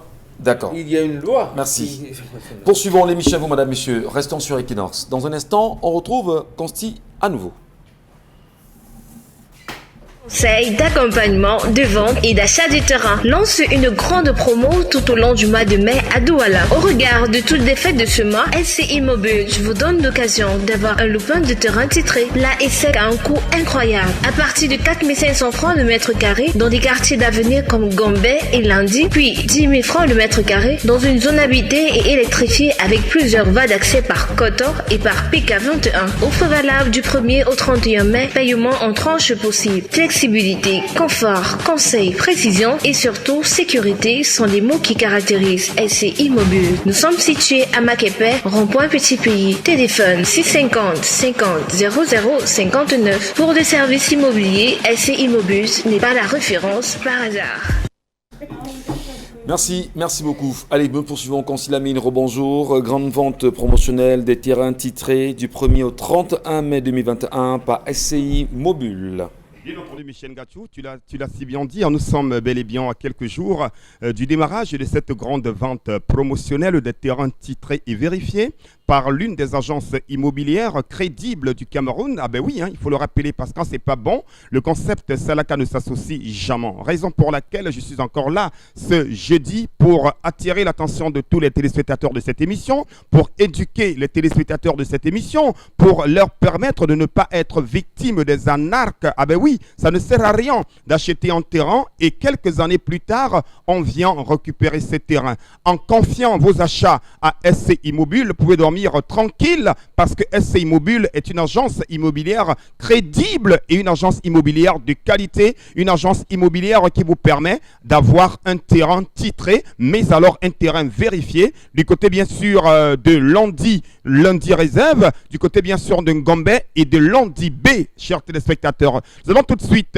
commencer la vente de ce matin par, c'est-à-dire tout en nous focalisant dans l'une des premières zones dans lesquelles vous avez des terrains titrés, c'est bien sûr du côté de Ngombe. Oui, cette zone qui se veut une zone du futur, cette zone qui se veut une zone qui est de plus en plus très très sollicitée, vous avez donc la possibilité d'avoir des terrains titrés de ce côté-là à partir de 4 500 francs. L'image qui s'affiche à l'écran est une image réelle. L'image qui s'affiche à l'écran est une présentation de certaines parties des terrains que vous aurez l'occasion d'acheter en plein cœur de Douala 5e, bien entendu donc avec l'agence immobilière SCI Mobile. Je rappelle, les terrains titrés, vous les avez à partir de 4 500 francs du côté bien sûr de la zone Ngombe, c'est à Douala au Cameroun dans l'arrondissement de Douala 5e. On parle également de plus en plus, c'est le temps bien sûr de permettre à nos téléspectateurs de relever le numéro de téléphone, de passer déjà leur commande, de pouvoir déjà être parmi les premiers acheteurs de ces parcelles de terrain,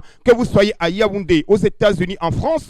Vous regardez cette émission en ce moment, relevez le numéro de téléphone de l'agence immobilière SCI Mobile et passez déjà vos commandes. Je rappelle que la promotion ne mettra qu'un mois et le stock, il est très très limité. Du côté bien sûr de Ngombe, vous avez des terrains titrés, des terrains de qualité, des terrains fiables. Vous les avez à partir de 4 500 francs le mètre carré. La seconde zone dans laquelle on peut acheter son terrain, c'est du côté bien sûr de Lundi B.